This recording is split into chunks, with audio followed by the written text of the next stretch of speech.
because we are kings and our words matter.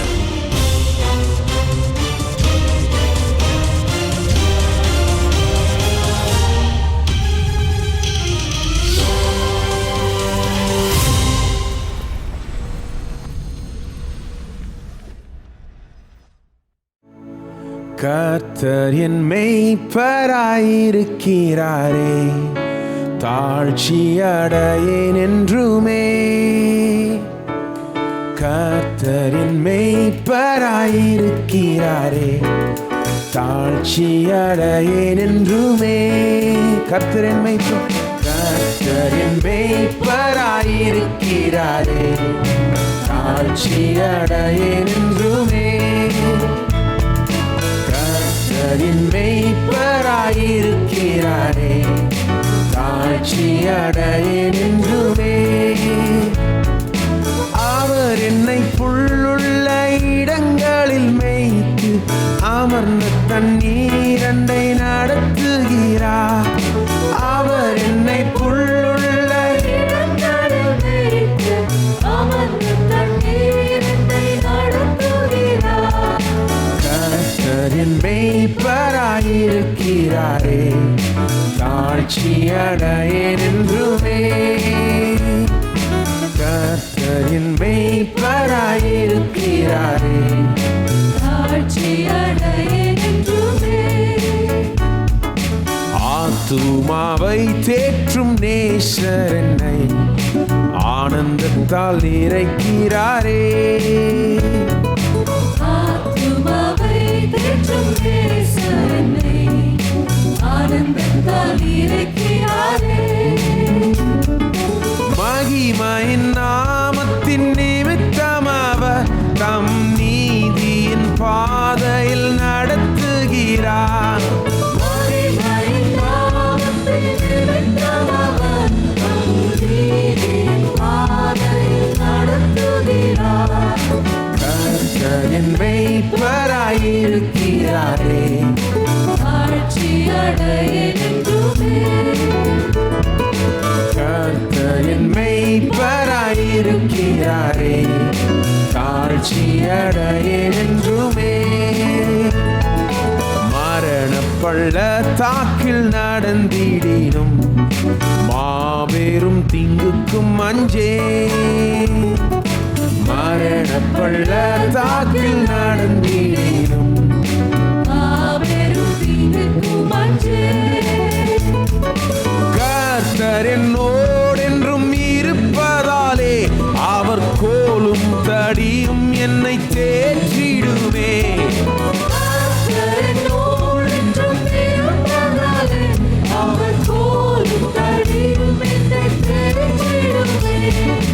கர்த்தரின் மேய்ப்பராயிருக்கிறாரே, தாழ்ச்சி அடையேன் என்றுமே.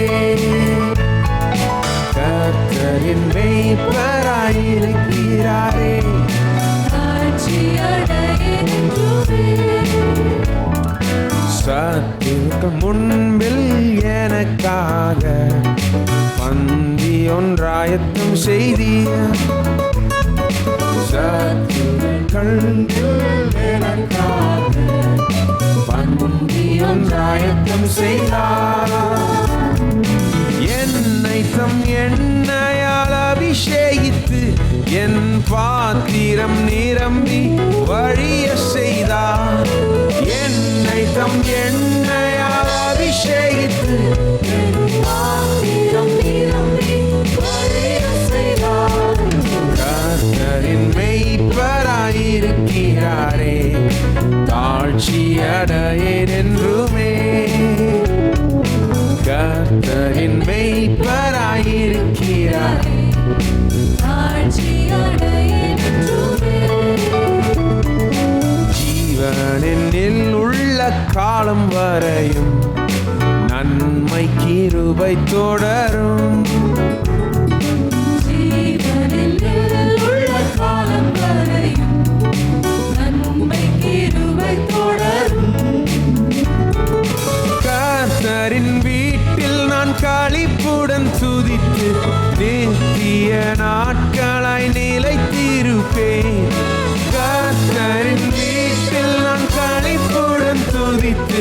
நித்திய நாட்களாய் நிலைத்திருப்பேன். கர்த்தரின் மெய்ப்பராயிருக்கிறாரே, தாழ்ச்சியடையேன் என்றுமே. கர்த்தரின் மெய்ப்பராயிருக்கிறாரே, தாழ்ச்சியடையேன் என்றுமே. அவர் என்னை புல்லுள்ள இடங்களில் மேய்த்து அமர்ந்த தண்ணீரண்டை நடத்துகிறார். அவர் என்னை புல்லுள்ள இடங்களில் மேய்த்து அமர்ந்த தண்ணீரண்டை நடத்துகிறார். கர்த்தரின் மெய்ப்பராயிருக்கிறாரே, தாழ்ச்சியடையேன் என்றுமே. கர்த்தரின் மெய்ப்பராயிருக்கிறாரே, தாழ்ச்சியடையேன் என்றுமே. எல்லோரும் தயவு செய்து எழுந்து நின்று பாடுவோம்.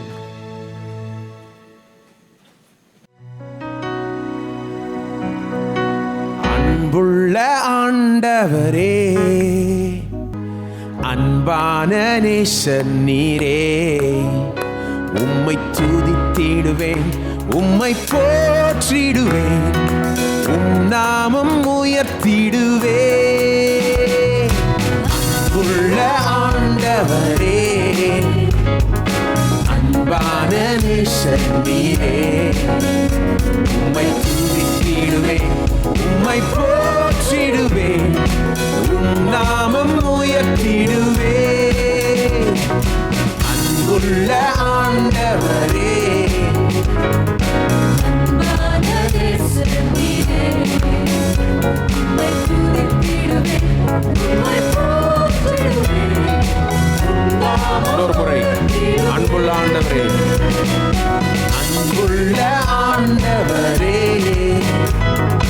அன்பான நேசர் நீரே, உம்மை துதித்திடுவேன், உம்மை போற்றிடுவேன், உம் நாமம் உயர்த்திடுவேன்.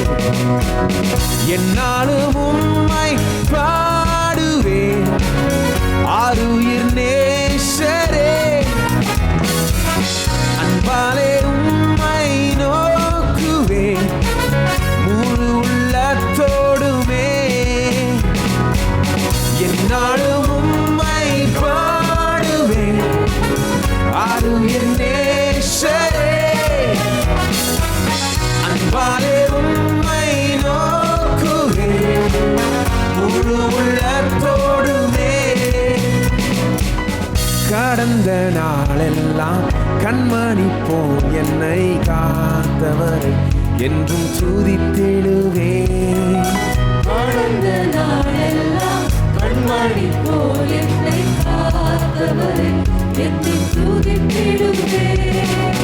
இம்மட்டும் உதவின எபனேசரே, இனியும் என்னை நடத்திடுவார். இம்மட்டும் உதவின எபனேசரே, இனியும் என்னை நடத்திடுவார். என்னாலும் உம்மை பாடுவேன், ஆருயிர் நேசரே, அன்பாலே உம்மை நோக்குவேன், முழு உள்ளத்தோடுமே. என்னாலும் உம்மை பாடுவேன், ஆருயிர் நேசரே, அன்பாலே உம்மை நோக்குவேன், முழு உள்ளத்தோடுமே. நீர் எந்தன் பட்சமாய் என்னாலும் இருப்பதால் தீங்கு என்னை அணுகிடாதே. நீர் எந்தன் பட்சமாய் என்னாலும் இருப்பதால் தீங்கு என்னை அணுகிடாதே. யெகோவா நிசியே, அவர் நாமமே என்றுமே எனக்கு ஜெயமளிப்பார். யெகோவா நிசியே,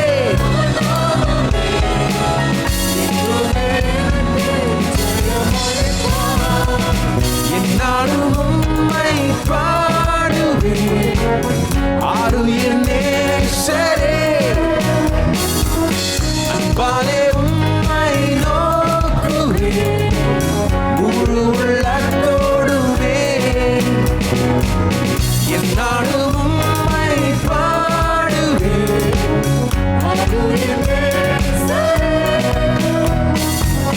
அன்பாலே உம்மை நோக்குவேன்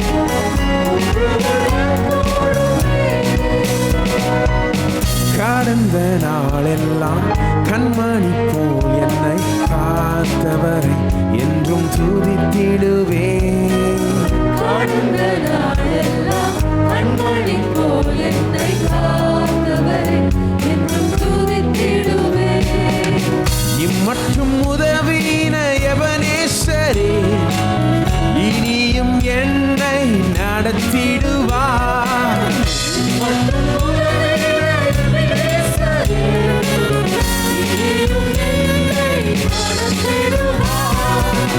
என்னாலும் உம்மை பாடுவேன்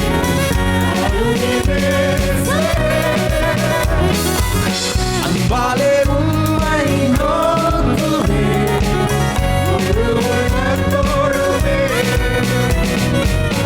என்னாலும் உம்மை பாடுவேன்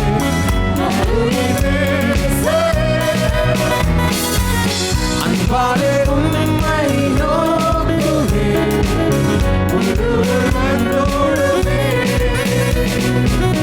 நீரெந்தன் பட்சமாய் என்னாலும் இருப்பதால் தீங்கு என்னை அணுகிடாதே நீரெந்தன் பட்சமாய் என்னாலும் இருப்பதால் தீங்கு என்னை அணுகிடாதே யெகோவா நிஷியே அவர் நாமமே என்றுமே எனக்கு ஜெயமளிப்பார் யெகோவா நிஷியே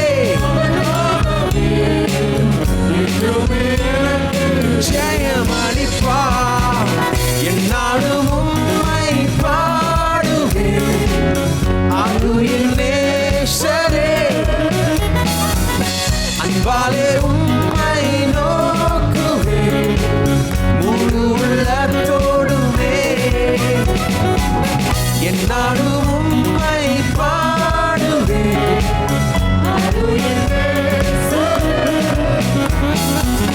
அன்பாலே உம்மை நோக்குவேன் முழு உள்ளத்தோடுவே என்னாலும்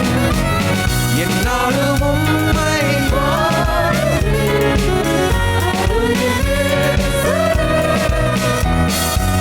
அன்பாலே உம்மை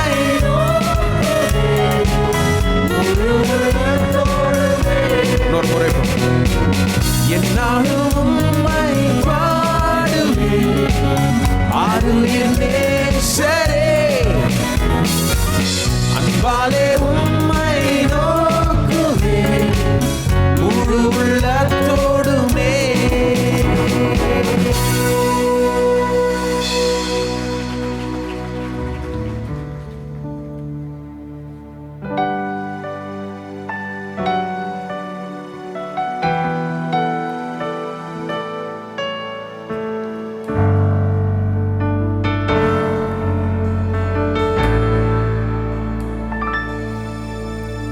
உந்தந்தாள் பணிந்தே வந்தேன் நான் இயேசுநாதா கண்டேனும் மண்டை பேரானந்தமே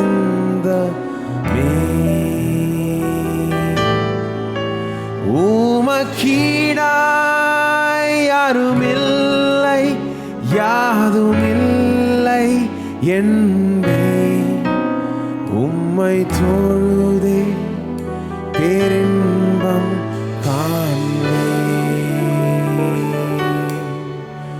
உந்தன் பணிந்தே வந்தே நான் இயேசுநாதா கண்டேனும் மண்டை பேரானந்தமே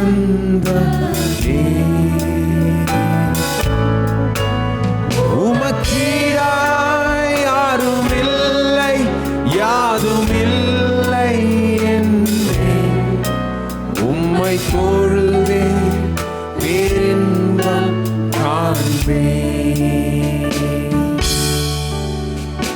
வானம் உமது சிங்காசனம் பூமி பாதபடி அன்பை புகழ்ந்து போற்றி துதித்து களிப்பால் என் இதயம் பூரிக்குதே உம் சந்நிதியே. உந்தன் பால் பணிந்தே வந்தேன் நான் இயேசுநாதா. கண்டேன் உம் அண்டை பேரானந்தமே. உமக்கீடாய் யாரும் இல்லை, யாரும் இல்லை என்னே. உம்மை பொழுதே பேரின்பம் காண்பேன். வானம் உமது சிங்காசனம் கூடி உம் பாதபடி உம் அன்பை புகழ்ந்து போற்றி துதித்து களிப்பால் இதயம் பூரிக்குதே உம் சந்நிதியே. உந்தன் தாழ் பணிந்தே வந்தேன் நான் இயேசுநாதா. கண்டேன் உம் அண்டை பேரானந்தமே. உமக்கீடாய் யாரும் இல்லை, யாரும் இல்லை என்றே.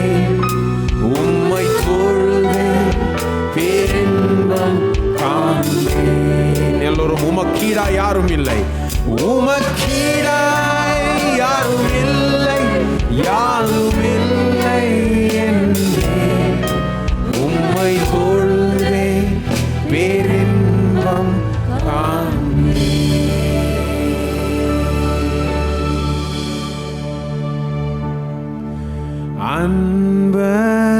அன்பரேசுவே இவ்வேளையிலே அன்பின் கவி பாடிடுவேனே.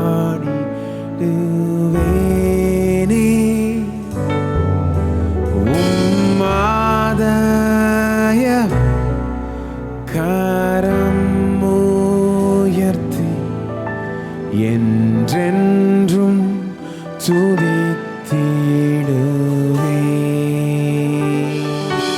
உம்மை நேசிக்கிறேன், உம்மை நேசிக்கிறேன்,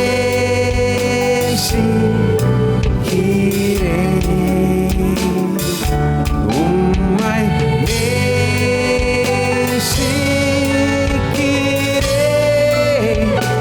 அன்பே என் இயேசுவே. அன்பரேசுவே இவ்வேளையிலே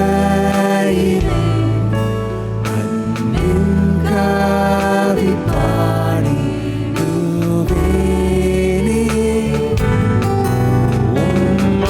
உம்மாதய கரம் உயர்த்தி என்றென்றும் துதித்திடுவே. உம்மை நேசிக்கிறேன்,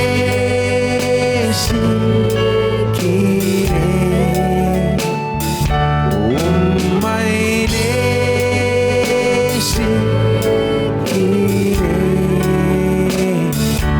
உம்மை நேசிக்கிறேன்.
நம்ம எல்லாரும் கரங்களை உயர்த்தி நாம் கர்த்தரை ஸ்தோத்திரிப்போம், கர்த்தரை துதிப்போம். இந்த காலை வேளையில் ஹல்லேலூயா.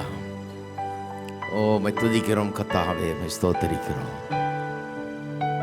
உமக்கு ஸ்தோத்திரம் செலுத்துகிறோம், ஸ்தோத்திரம் செலுத்துகிறோம், ஸ்தோத்திரம் செலுத்துகிறோம். தேவனே உம்மை துதிக்கிறோம், துதிக்கிறோம், துதிக்கிறோம், துதிக்கிறோம் கர்த்தாவே, ஸ்தோத்திரிக்கிறோம், ஸ்தோத்திரிக்கிறோம், ஸ்தோத்திரிக்கிறோம் கர்த்தாவே, ஸ்தோத்திரம், ஸ்தோத்திரிக்கிறோம். பிதாவே உம்மை துதிக்கிறோம், உம்மை ஸ்தோத்திரிக்கிறோம்.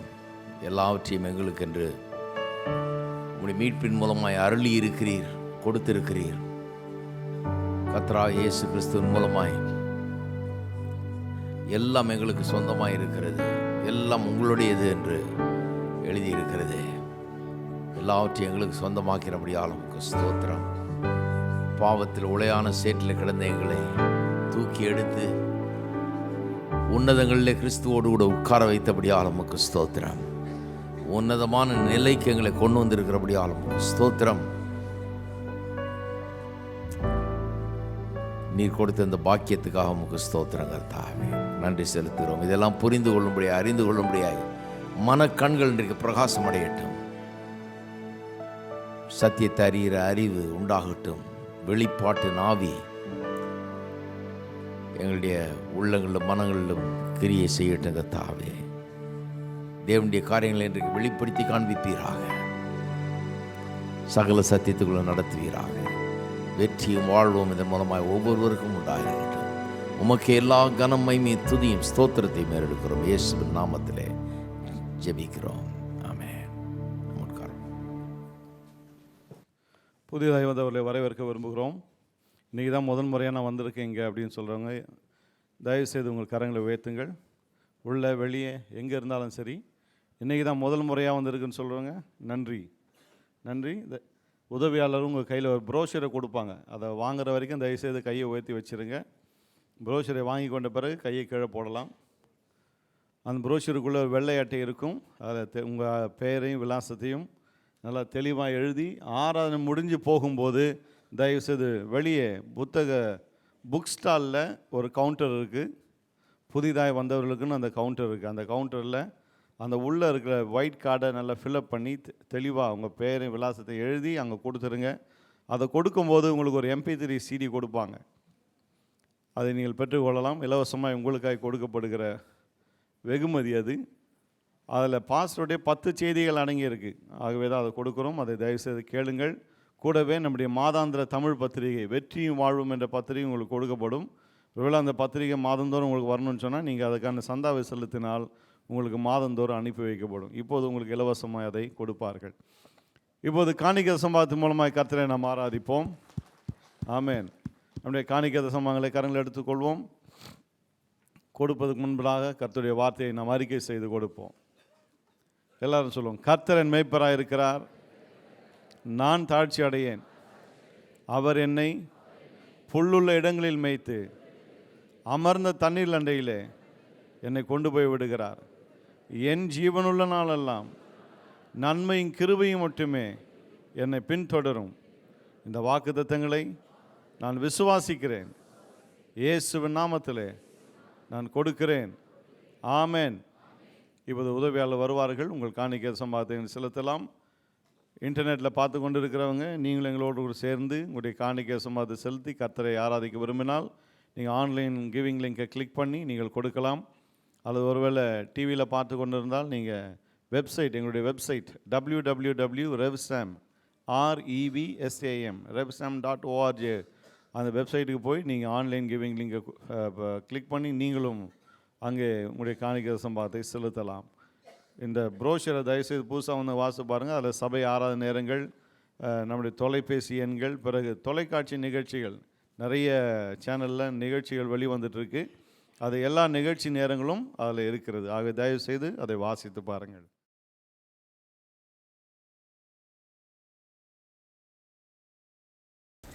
எபிரேயர் 4:14 வானங்களின் வழியாய் பரலோகத்திற்கு போன தேவகுமாரனாகிய இயேசு என்னும் மகா பிரதான ஆசாரியர் நமக்கு இருக்கிறபடியால் நாம் பண்ணின அறிக்கையை உறுதியாய் பற்றி கொண்டிருக்க கடவோம். விசுவாசம் என்னும் பிரமாணம் என்கிற இந்த போதனையில்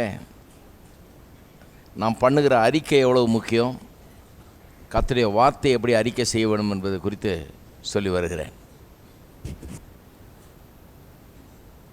நெகட்டிவ் கன்ஃபெஷன் என்னன்னு காமிச்சேன். எப்போ பார்த்தாலும் நான் ஒரு பாவி, நான் குப்பை தூசி இப்படியே சொல்லிட்டு இருக்கிறது. அது சிலருக்கு அப்படியே பழக்கமாயிடுச்சு. அப்படியே யாரோ சொல்லி கொடுத்துட்டாங்க இப்படி சொல்லுன்னு. கொஞ்சம் கூட யோசிக்கிறதே இல்லை. பாருங்கள், நிறைய காரியங்கள் நீங்கள் நல்லா யோசித்து பார்த்தீங்கன்னா யோசிக்காமல் செஞ்சுக்கிட்டே வர்றோம். யோசிக்கிறதே கிடையாது. நம்ம பாட்டுக்கு காலாகாலமாக செய்கிறோம், அதனால் எப்படியோ செஞ்சுக்கிட்டே வர்றோம். கொஞ்சம் நின்று யோசித்து பார்க்க நம்ம என்ன சொல்கிறோன்னு. இந்த குப்பை பூச்சி தூசின்னு சொல்கிறவங்கெல்லாம் கொஞ்சம் நின்று நான் குப்பையா, நான் தூசியா, நான் பூச்சியா, நான் புழுவான்னு யோசித்து பார்த்தாலே தெளிவடைஞ்சிருவாங்க. இப்படி சொல்லலாமா, இப்படி என்னையே நான் இந்த மாதிரி சொல்லலாமா, கர்த்தர் என்னை பற்றி என்ன சொல்லியிருக்காரு, அப்படியே பிள்ளைங்கிறாரு. இதெல்லாம் கொஞ்சம் யோசித்து பார்க்க வேண்டும். அப்படி சொல்லுகிறது தவறு. அதுதான் நெகட்டிவ் கன்ஃபெஷன்றோம். பாவத்தை அறிக்கை செய்கிறோம். எப்போ அறிக்கை செய்கிறோம்? பாவம் செய்யும்போது அறிக்கை செய்கிறோம். ஏன்னா அது கர்த்தரோடு நமக்கு இருக்கிற ஐக்கியத்தை கெடுத்து போடுகிறது. ஆனால் அது எந்நேரமும் பாவி நம்ம சொல்லிகிட்டு இருக்கிறது இல்லை. பாவத்தை அறிக்கை செஞ்சோன்னா அவர் சுத்திகரித்து கழுவுகிறார். அதுக்கு நீதியும் உண்மை உள்ளவருமாய் அவர் இருக்கிறார். கண்டிப்பாக அதை அவர் மன்னிக்கிறார், சுத்திகரித்து நம்ம கழுவி நம்மை பரிசுத்தமாக்குகிறார். ஆகவே அறிக்கை செஞ்ச பிறகு நான் பாவின்னு சொல்லிட்டு இருக்கக்கூடாது, அதையே பேசிகிட்டு இருக்கக்கூடாது. அறிக்கை செய்த பிறகு என்ன சொல்லணும்? கர்த்தர் நம்ம பற்றி என்ன சொல்கிறார்? நான் என்னவாய் இருக்கிறேன் பிதாவுக்கு, பிதா எனக்கு என்னவாய் இருக்கிறார், நான் இப்பொழுது இயேசு கிறிஸ்துவின் மூலமாக என்ன செய்ய முடியும், அவருடைய வார்த்தை என்னுடைய வாயில் இருக்கிறது மூலமாக நான் என்ன நடப்பிக்க முடியும், இப்போது என்னால் என்ன முடியும், எனக்குள்ளே இருக்கிற கிறிஸ்து என்னை பலப்படுத்துகிற கிறிஸ்துவனால் எனக்கு என்ன செய்ய முடியும், இதையெல்லாம் சொல்ல வேணும். இதுதான் பாசிட்டிவ் கன்ஃபெஷன்றோம். எவ்வளோ முக்கியங்கிறது தான் காண்பித்து வருகிறேன். இதில் போன வாரம் ஒரு முக்கியமான காரியத்தை பார்த்தோம். யோவான் ஸ்நானகன் குறித்து ஆரம்பித்தேன் இல்லையா? யோவான் ஸ்நானகன் பழைய ஏற்பாட்டு தீர்க்கதரிசிகளிலேயே, பழைய ஏற்பாட்டு யுகத்தில் வந்த தீர்க்கதரிசியில் கடைசியாக வந்தான். ஆனால் அவன் தான் கிரேட்டஸ்ட்ன்றார். எல்லா தீர்க்கதரிசிகளை காட்டிலும் அவன் மகா பெரியவன்றார். ஆனால் அதுக்கப்புறம் ஒன்று சொல்கிறாரு, மத்தேயு 11:11 வாசித்து காமிச்சேன் இல்லையா? அதுக்கப்புறம் ஒன்று சொல்கிறாரு, தேவனுடைய ராஜ்யத்தில் சிறியவனாக இருக்கிறவன் அந்த பெரியவனை காட்டிலும் பெரியவனாக இருக்கிறான். இன்றைக்கி சபையில் இருக்கிற இன்றைக்கு ரட்சிக்கப்பட்ட ஒரு விசுவாசி கூட யோவான் ஸ்நானகன் என்கிற அப்பேற்பட்ட எல்லா தீர்க்கதரிசிகளை காட்டிலும் பெரிய தீர்க்கதரிசியை காட்டிலும் பெரியவனாக இருக்கிறான். ஏன்னு காண்பிச்சவங்களுக்கு. இன்றைக்கி ஆவியானவர் நமக்கு ஒவ்வொருவருக்குள்ளாம் வாசம் பண்ணுகிறார். அன்றைக்கி ஏதோ 1-2 தீர்க்கதரிசிகளை மட்டும் தேசத்தில் தேர்ந்தெடுத்து அவங்க மூலமாக மட்டும் பேசினார், அவங்கள மட்டும் அபிஷேகித்தார். யாராவது ஏதாவது தெரிஞ்சுக்கணுன்னா அவங்கள்ட்ட தான் போகணும். நிறைய கிறிஸ்தவர்கள் இன்னும் பழைய ஏற்பாட்டு காலத்தில் தான் வாழ்ந்துக்கிட்டு இருக்கிறாங்க. ஏதாவது தெரிஞ்சுக்கிறதுனா யாராவது ஒருத்தர் தேடுறாங்க, அவங்கள்ட்ட தான் போகணும், அவங்க தான் சொல்லுவாங்க, அவங்க தான் கர்த்தரை கேட்கணும், அவங்க தான் கேட்டு அவருக்கு தான் அந்த வாரம் இருக்குது, அவர் கேட்டு நமக்கு சொல்லுவார். அப்படி அந்த சிஸ்டம் இப்போ கிடையாது. புதிய ஏற்பாட்டில் தீர்க்க தரிசனம் அதுக்காக கிடையாது. புதிய ஏற்பாட்டில் அப்படி கிடையாது. புதிய ஏற்பாட்டில் எப்படின்னா நாம் எல்லாருமே ஒரு தீர்க்கதரிசி மாதிரி. முக்கியமாக எந்த விதத்தில்னா நான் சொல்லுகிறபடியே ஆகும். கர்த்தருடைய வார்த்தையை எடுத்து அவருடைய வார்த்தை என்னுடைய வாழ்க்கை எப்படி இருக்குன்னு சொல்லுகிறதோ அதை நான் சொல்ல நான் சொல்கிறபடியே ஆகும். அப்போ நான் சொல்கிறபடியே ஆகுதுன்னா அப்போ நான் ஒரு தீர்க்கதரிசி தானே இல்லையா? தீர்க்கதரிசிகள் சொன்னபடியே ஆயிற்று. வேதவசனம் சொல்லுது, அவங்க சொன்ன வார்த்தைகளில் ஒரு வார்த்தை கூட கீழே விழலை, வீண் போகலை, நிறைவேறாமல் போகவில்லை என்று சொல்லுகிறது. ஒரு மனுஷன் பேசுகிறான் பாருங்கள், மனுஷன் தீர்க்கதரிசனம் சொல்கிறான், ஒரு வார்த்தை கூட அதில் ஃபெயில் ஆகலைன்று வேதவசனத்தில் இருக்குது. அது எத்தனை தடவை சொல்லுதுன்றதை காண்பிக்கிறவங்களுக்கு அங்கேருந்து ஆரம்பிப்போம். நம்ம எத்தனை தடவை அப்படிப்பட்ட வசனங்கள் வருகிறது என்பதை உங்களுக்கு நான் காண்பிக்கிறேன். திருப்பவும் 1 ராஜாக்கள் 8ஆம் அதிகாரம் 56வது வசனம். 1 ராஜாக்கள் 8:56. தாம் வாக்குத்தத்தம் பண்ணபடியெல்லாம் தம்முடைய ஜனமாகிய இஸ்ரவேலுக்கு இளைப்பாறுதல் அருளின கர்த்தருக்கு ஸ்தோத்திரம். அதாவது சாலமோன் ராஜா இஸ்ரவேல் ஜனங்களை ஆசீர்வதிக்கிறார். முந்தின வசனத்தை பார்த்தீங்கன்னா, நின்று கொண்டு இஸ்ரவேல் சபையெல்லாம் ஆசீர்வதித்து உரத்த சத்தத்தோடு சொன்னது, சத்தமாக சொல்கிறாரு, ஒரு கான்ஃபிடென்ஸோடு சொல்கிறாரு, ஒரு பெரிய உறுதியோடு நிச்சயத்தோடு சொல்கிறார். என்ன சொல்கிறாரு? தாம் வாக்கு தத்தம் பண்ணினபடியெல்லாம் தம்முடைய ஜனமாகிய இஸ்ரவேலுக்கு இளைப்பாறுதலை அருளின கர்த்தருக்கு ஸ்தோத்திரம். அவர் தம்முடைய தாசனாகிய மோசேயை கொண்டு சொன்ன அவருடைய நல் வார்த்தைகள் எல்லாம் ஒரு வார்த்தை ஆகிலும் தவறி போகவில்லை. பழைய ஏற்பாட்டு காலத்தில் நாம் பார்க்குறோம், கர்த்தரை பற்றி ஒரு குணாதிசயத்தை சொன்னேன் போன வாரம். எல்லாத்தையுமே சொல்லிட்டு தான் செய்கிறார், சொல்லாமல் எதையும் செய்கிறதே கிடையாது. சொன்ன பிறகு செய்த பிறகு சொல்கிறது இல்லை, சொல்லிட்டு தான் செய்கிறார். இதனால தான் தீர்க்கதரிசிகள் ரொம்ப முக்கியமான ஒரு ரோலில் இருந்தாங்க பழைய ஏற்பாட்டில். என்னெல்லாம் செய்ய விரும்பினாரோ அதெல்லாம் முதல்ல சொல்கிறாரு, அப்புறம் தான் செய்கிறார். இயேசு இந்த உலகத்தில் அனுப்பணும், அவர் வந்து குழந்தையாக பிறக்கணும், உலகத்தில் வாழணும், சிலுவையில் மரிக்கணும், உயிரோடு எழும்பணும், பிதாவின் வலது பாசத்தில் வீட்டிருக்கணும், நமக்கு எல்லா நன்மைகளையும் பெற்றுத்தரணும். இதெல்லாம் ஏற்கனவே பழைய ஏற்பாட்டில் சொல்லியிருக்கு. அதை சொல்கிறதுக்கு தான் தீர்க்கதரிசிகளை வச்சார். தீர்க்கதரிசியுடைய வாயில் அந்த வார்த்தைகளை கொடுத்தார். அவருடைய வாயிலிருந்து புறப்பட்ட அந்த வார்த்தைகளை இவங்க பேசினாங்க. இவங்க பேசி சொன்னாங்க. சொன்னபோது அந்த வார்த்தைகளில் ஒன்று கூட தவறவில்லை, எல்லாம் நிறைவேறிற்று. மோசேயை கொண்டு கர்த்தர் பேசுகிறார் பாருங்க. மோசேங்கிறவன் மகா பெரிய ஒரு தீர்க்கதரிசி. இஸ்ரவேல் ஜனங்களுக்குள்ளே அவரை எழுப்புறார் கர்த்தர். அவன்கிட்ட நிறைய காரியங்கள் சொல்கிறாரு. இன்றைக்கு சாலமன் சொல்லுகிறான், 500 வருஷங்களுக்கு பிறகு சொல்கிறான். மோசே வாழ்ந்து தீர்க்கதரிசனங்கள்லாம் சொன்ன காலத்துக்கு பிறகு 500 ஆண்டுகளுக்கு பிறகு சாலமன் சொல்லுகிறான், மோசேயை கொண்டு தம்முடைய தாசனாகிய மோசேயை கொண்டு கர்த்தர் சொன்ன அவருடைய நல் வார்த்தைகளெல்லாம் ஒரு வார்த்தை ஆகிலும் தவறி போக இல்லை. ஒரு மனுஷன் அப்படி பேச முடியுமா? ஒரு மனுஷன் வாயை திறந்து சொன்னதெல்லாம் அப்படியே சொன்னபடியே ஆயிற்றுங்கிற விதத்தில் அவ்வளோ கரெக்டாக பேச முடியுமா? ஒரு வார்த்தை கூட தவறலையாம் பாருங்கள். மோசேங்கிற தீர்க்கதரிசி சொன்ன ஒரு வார்த்தை கூட தவறி போகவே இல்லை, எல்லா வார்த்தையும் நிறைவேறினது. இப்போ நான் சொல்லுகிறேன், புதிய ஏற்பாட்டு காலத்தில் கர்த்தர் நம்மளை அப்படி தான் வச்சுருக்கிறார். நம்முடைய வாழ்க்கையில் நம்முடைய எதிர்காலத்தை குறித்து, நம்முடைய வாழ்க்கையை குறித்து, நம்முடைய குடும்பத்தை குறித்து, நம்முடைய கையின் பிரயாசங்களை குறித்து, நம்முடைய காரியங்களை குறித்து நாம் வாயை திறந்து என்ன சொல்கிறோமோ அது அப்படியே ஆகுங்கிற ரீதியில் தான் வச்சுருக்கார். நம்ப முடியலையேன்னு சொல்லக்கூடாது. நீங்கள் என்ன சொல்கிறீங்களோ அது அப்படியே ஆகும், ஒரு வார்த்தை கூட தவறாது. ஏன்னா இது நம்முடைய வார்த்தை இல்லை. நான் சொல்கிறேன், அறிக்கை செய்கிற வார்த்தை என்ன வார்த்தை? தேவனுடைய வார்த்தை, அவருடைய வாக்கு தத்தங்கள். அவருடைய வாக்கு தத்தங்களை எடுத்து நாம் அறிக்கை செய்கிறோம் இல்லையா? இன்னும் சில வசனங்களை வாசித்து காமிக்கிறேன் பாருங்கள். யோசுவாவின் புஸ்தகம் 21ஆம் அதிகாரம் 43ஆம் வசனத்திலிருந்து, இந்த பிரகாரமாக கர்த்தர் இஸ்ரவேலுக்கு கொடுப்பேன் என்று அவருடைய பிதாக்களுக்கு ஆணையிட்ட தேசத்தை எல்லாம் கொடுத்தார். அவர்கள் அவைகளை சுதந்திரித்து கொண்டு அவைகளை குடியிருந்தார்கள். கர்த்தர் அவருடைய பிதாக்களுக்கு ஆணையிட்டபடியெல்லாம் அவர்களை சுற்றிலும் யுத்தம் இல்லாமல் இளைப்பாற பண்ணினார். இந்த இளைப்பாறுதல்ன்றது பெரிய சப்ஜெக்ட் பாருங்கள். பழைய ஏற்பாட்டில் இளைப்பாறுதலை வாக்கு பண்ணுகிறார். யுத்தம் இல்லாமல் அவர்களை இளைப்பாற பண்ணினார். அவருடைய எல்லா சத்துருக்களிலும் ஒருவரும் அவர்களுக்கு முன்பாக நிற்கவில்லை.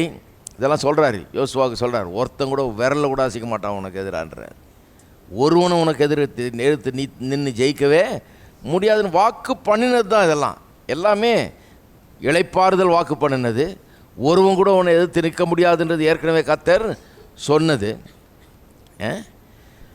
சொல்கிறார், யுத்தமில்லாமல் இளைப்பாற பண்ணினார். அவருடைய எல்லா சத்துருக்களிலும் ஒருவரும் அவர்களுக்கு முன்பாக நிற்கவில்லை. அவர்கள் சத்துருக்களையெல்லாம் கர்த்தர் அவர்கள் கையில் ஒப்பு கொடுத்தார். எத்தனை தடவை சொன்னார்? யாத்திராமத்திலலாம் பாருங்கள் எத்தனை தடவை சொல்கிறாரு. எண்ணாமத்திலலாம் பாருங்கள் எத்தனை தடவை சொல்கிறாரு. உன் கையில் ஒப்பு கொடுத்தேன்றார், ஒப்பு கொடுத்தேன்றார். அப்போ கர்த்தர் அவர்கள் கையில் ஒப்பு கொடுத்தார், சொன்னபடியே ஒப்பு கொடுத்தார். அப்புறம் சொல்கிறார் பாருங்கள், கன்க்ளூஷன் எப்படி வருது பாருங்கள். சொல்கிறார், கர்த்தர் இஸ்ரவேல் குடும்பத்தாருக்கு சொல்லி இருந்த நல் வார்த்தைகளெல்லாம் ஒரு வார்த்தையும் தவறி போகவில்லை, எல்லாம் நிறைவேறிற்று. எல்லாம் சொல்லுங்கள், ஒரு வார்த்தையும் தவறி போகவில்லை, எல்லாம் நிறைவேறிற்று. ஏன் அவர் சொல்கிறார்? அவர் ஒன்று சொன்னார்னா ஒன்று கூட தவறி போவதான், அப்படியே நிறைவேறும். அப்போ நம்ம அந்த வார்த்தைகளை எடுக்கிறது எவ்வளோ முக்கியம், அதை எடுத்து இருதயத்தை அதனால் நிரப்புறது எவ்வளோ முக்கியம், வாய் அதனால் நிரப்புறது எவ்வளோ முக்கியம், நம்முடைய வாழ்க்கையை அப்படிப்பட்ட காரியங்களால் நிரப்புறது எவ்வளோ முக்கியம். நிறைய பேர் இதை புரிந்து கொள்ளவே இல்லை பாருங்கள். கர்த்தர் தம்முடைய வார்த்தையை நிறைவேற்றும்படியாக he hastens to perform his word. எரேமியா 1:12 வாசனம் இல்லையா போன முறை? எரேமியா 1:12 என்ன சொல்லுகிறது? கர்த்தர் தம்முடைய வார்த்தையை நிறைவேற்றுவதில் தீவிரமாக இருக்கிறாராம். ரொம்ப தீவிரமாக இருக்கு. அவர் ரொம்ப நான் ரெடின்றார். அப்போ ஏன் நிறைவேற மாட்டேங்குது? நிறைய பேருக்கு அவருடைய வார்த்தைகள் ஏன் அவருடைய வாழ்க்கையில் வந்து நிறைவேற மாட்டேங்குது? கர்த்தர் ஒரு பிரின்சிபலை வச்சுருக்காரு பாருங்க. அவர் வார்த்தையை சொல்லிட்டாரு, அவர் பேசிட்டார் வார்த்தைகளை. அந்த சொல்லப்பட்ட வார்த்தைகளை இவர்கள் எடுத்து இவர்கள் பேச வேண்டும். அப்போ தான் அதை அவர்கள் எடுத்துக்கொள்கிறார்கள், அப்போ தான் அதை விசுவாசிக்கிறார்கள். என்றைக்கு இவங்க அதை சொல்ல ஆரம்பிக்கிறாங்களோ அப்போ தான் இவருடைய வாழ்க்கையில் அது நிறைவேற முடியும். ஒரு வார்த்தை கூட நிறைவேறாமல் போகவில்லை என்று இங்கே சொல்லப்படுகிறது. வாசிப்போம் 23ஆம் அதிகாரம். எத்தனை தடவை திருப்பி திருப்பி சொல்கிறாங்க பாருங்கள். இது அவர் ஜனங்கள் மத்தியில் நல்லா பதிஞ்சிருச்சு. கர்த்தர் சொன்னார்னா அவர் சொன்ன ஒரு வார்த்தை கூட வீண் போகாது, அப்படியே நிறைவேறும் என்கிறது அவர்களுக்கு நல்லா அன்றைக்கு பதிந்து விட்டது. யோசுவா 23:14. இதோ இன்று நான் பூலோகத்தார் எல்லாரும் போகிற வழியிலே போகிறேன். உங்கள் தேவனாய கர்த்தர் உங்களுக்கு சொன்ன நல்வார்த்தைகள் எல்லாம் ஒரு வார்த்தையும் தவறி போகவில்லை என்பதை உங்கள் முழு இருதயத்தாலும் உங்கள் முழு ஆத்மாவிலும் அறிந்திருக்கிறீர்கள். இருக்கீங்களா? யோசுவா வயது சென்று முதிர் வயதான பிறகு அவனுடைய சாட்சியை கவனிங்க. அவன் சொல்கிறான், என்னுடைய காலம் முடிவாக போகுது, என்னுடைய பீரியட் முடிய போகுது. இந்த உலகத்தில் நான் வாழ்ந்து இப்போ முதிர் வயதாயிடுச்சு. நான் எல்லாரை போல் என்னுடைய இந்த உலக வாழ்க்கையை முடித்து கொண்டு போக போகிறேன். ஆனால் ஒன்று சொல்கிறேன்றான், உங்கள் தேவனாய கர்த்தர் உங்களுக்கு சொன்ன நல் வார்த்தைகள் எல்லாம் ஒரு வார்த்தையும் தவறி போகவில்லை என்பதை உங்கள் முழு இருதயத்தாலும் உங்கள் முழு ஆத்மாவாலும் அறிந்திருக்கிறீர்கள். அவைகளெல்லாம் உங்களுக்கு நிறைவேறிற்று, அவைகளில் ஒரு வார்த்தையும் தவறி போகவில்லை. என்ன கான்ஃபிடன்ஸ் பாருங்கள். வாழ்நாள் முழுக்க சிலருக்கு கடவுளுடைய வார்த்தையை நம்புறதுக்கு ரொம்ப கஷ்டமாக இருக்குது. சொல்லியிருக்கு இது நடக்குமா அப்படின்னு. கர்த்தர் சொல்லியிருந்தால் கண்டிப்பாக நடக்கணும். நம்முடைய கான்ஃபிடன்ஸ் கர்த்தருடைய வார்த்தையில் இருக்கணும். எவ்வளோ வருஷம் வாழ்ந்து முதிர் வயதில் ஒரு மனுஷன் சொல்கிறான், பல யுத்தங்கள் பல போர்கள். அவன் அங்கேருந்து வந்தவன், எகிப்திலிருந்து வந்தவன். இஸ்ரவேல் ஜனங்களை வனாந்திரம் முழுக்க பார்த்துட்டான். வனாந்திரம் முழுக்க பார்த்துட்டு கடைசியில் கானான் தேசத்தில் நுழையிறதையும் பார்த்துட்டான். எல்லாரையும் எல்லா விரோதிகளையும் மடங்கடித்து கானான் தேசத்தை சொந்தமாக்குகிற அனுபவமும் அவனுக்கு இருக்குது. எல்லாத்தையும் கண்டுட்டான் பாருங்கள். கர்த்தர் சொன்னார்னு தெரியும், சொன்னதை எப்படி படிப்படியாக நிறைவேற்றினார் தெரியும், என்ன ஆச்சுன்னு தெரியும். கர்த்தர் ஒருபோதும் சொன்னது நிறைவேறாமல் போனதே கிடையாதுன்னு தெரியும். அவனுடைய வாழ்நாளில் கடைசியில் சொல்கிறான், அவர் சொன்ன ஒரு வார்த்தை கூட நிறைவேறாமல் போகலன்றது உங்களுக்கு நல்லா தெரியும், நல்லா தெரியும். முழு ஆத்மாவோடும் உங்கள் முழு இருதயத்தாலும் நீங்கள் அறிந்திருக்கிறீர்கள். உங்களுக்கு நிறைவேறிற்ற எல்லாம் ஒரு வார்த்தை கூட தவறி போகவே இல்லை என்று சொல்லுகிறான். 2 ராஜாக்களுக்கு திருப்புங்க. 2 ராஜாக்கள் 10ஆம் அதிகாரம். எத்தனை தடவை இது ரிப்பீட் ஆகுது பாருங்கள். பலரும் சொல்கிறாங்க. 2 ராஜாக்கள் 10ஆம் அதிகாரம் 10ஆம் வசனம். 10ஆம் அதிகாரம் 10ஆம் வசனம். ஆதலால் கர்த்தர் ஆகாபின் குடும்பத்திற்கு விரோதமாய் சொன்ன கர்த்தருடைய வார்த்தைகள் ஒன்றும் தரையிலே விழவில்லை என்பதை அறிந்து கொள்ளுங்கள். கர்த்தர் தம்முடைய ஊழியக்காரனாக எலியாவை கொண்டு சொன்னதை செய்தார் என்றான். எல்லாருடைய சாட்சியும் இதாக தான் இருக்குது. எலியாவை கேட்டிங்கன்னா அதுதான் சொல்லுவார் அவர். எலியாவை கொண்டு கர்த்தர் சொன்னதை அப்படியே செஞ்சார். அவன் சொல்கிறான் பாருங்கள், நான் சொல்கிற வரைக்கும் இந்த நாட்டில் மழை பெய்யாது என்று கர்த்தர் சொல்லுகிறார். என்ன தைரியம் பாருங்கள். மழைக்கும் நீங்கள் சொல்லுங்க, என்ன மழைக்கும் இவனுக்கு என்ன சம்மந்தம் சொல்கிறான். இன்றைக்கி சொல்கிறேன், இன்னிலேருந்து மழை பெய்யாது, நான் திரும்ப வந்து சொல்கிற வரைக்கும் மழை பெய்யாது, நான் சொன்னால் தான் மழை பெய்யுன்றான். அப்படியே தான் ஆச்சு பாருங்கள். அதே மாதிரி அவன் சொன்ன மாதிரியே ஆச்சு. அவ்வளோ நிச்சயமாக சொல்கிறான். கர்த்தர் எனக்கு வார்த்தையை கொடுத்துருக்கிறார், நான் சொல்கிறேன். கர்த்தர் சொன்னதுனால நான் சொல்கிறேன், அவருடைய வார்த்தையை நான் சொல்கிறேன். அவருடைய வார்த்தை அது புறப்பட்டு வந்திருக்குது, என் வாய் மூலமாக அது பேசப்படுகிறது. இன்றைக்கு நான் சொல்கிறேன், நான் சொன்னபடி தான் ஆகும் என்கிறான். அதுதான் இங்கே சொல்லியிருக்குது. கர்த்தருடைய வார்த்தைகள் ஒன்றும் தரையில் விழவில்லை. தரையில் விழலைன்னா வீணாக போகல, சும்மா வெளியே வந்த வார்த்தை தரையில் விழலை, வீண் வார்த்தையாக போகலை, எல்லாம் நிறைவேறிற்று இல்லையா. இன்னொரு வசனம் 1 சாமுவேல் 3. எத்தனை முறை அது திரும்ப திரும்ப சொல்லப்படுகிறது என்பதை நீங்கள் கவனிக்க வேண்டும். 1 சாமுவேல் 3.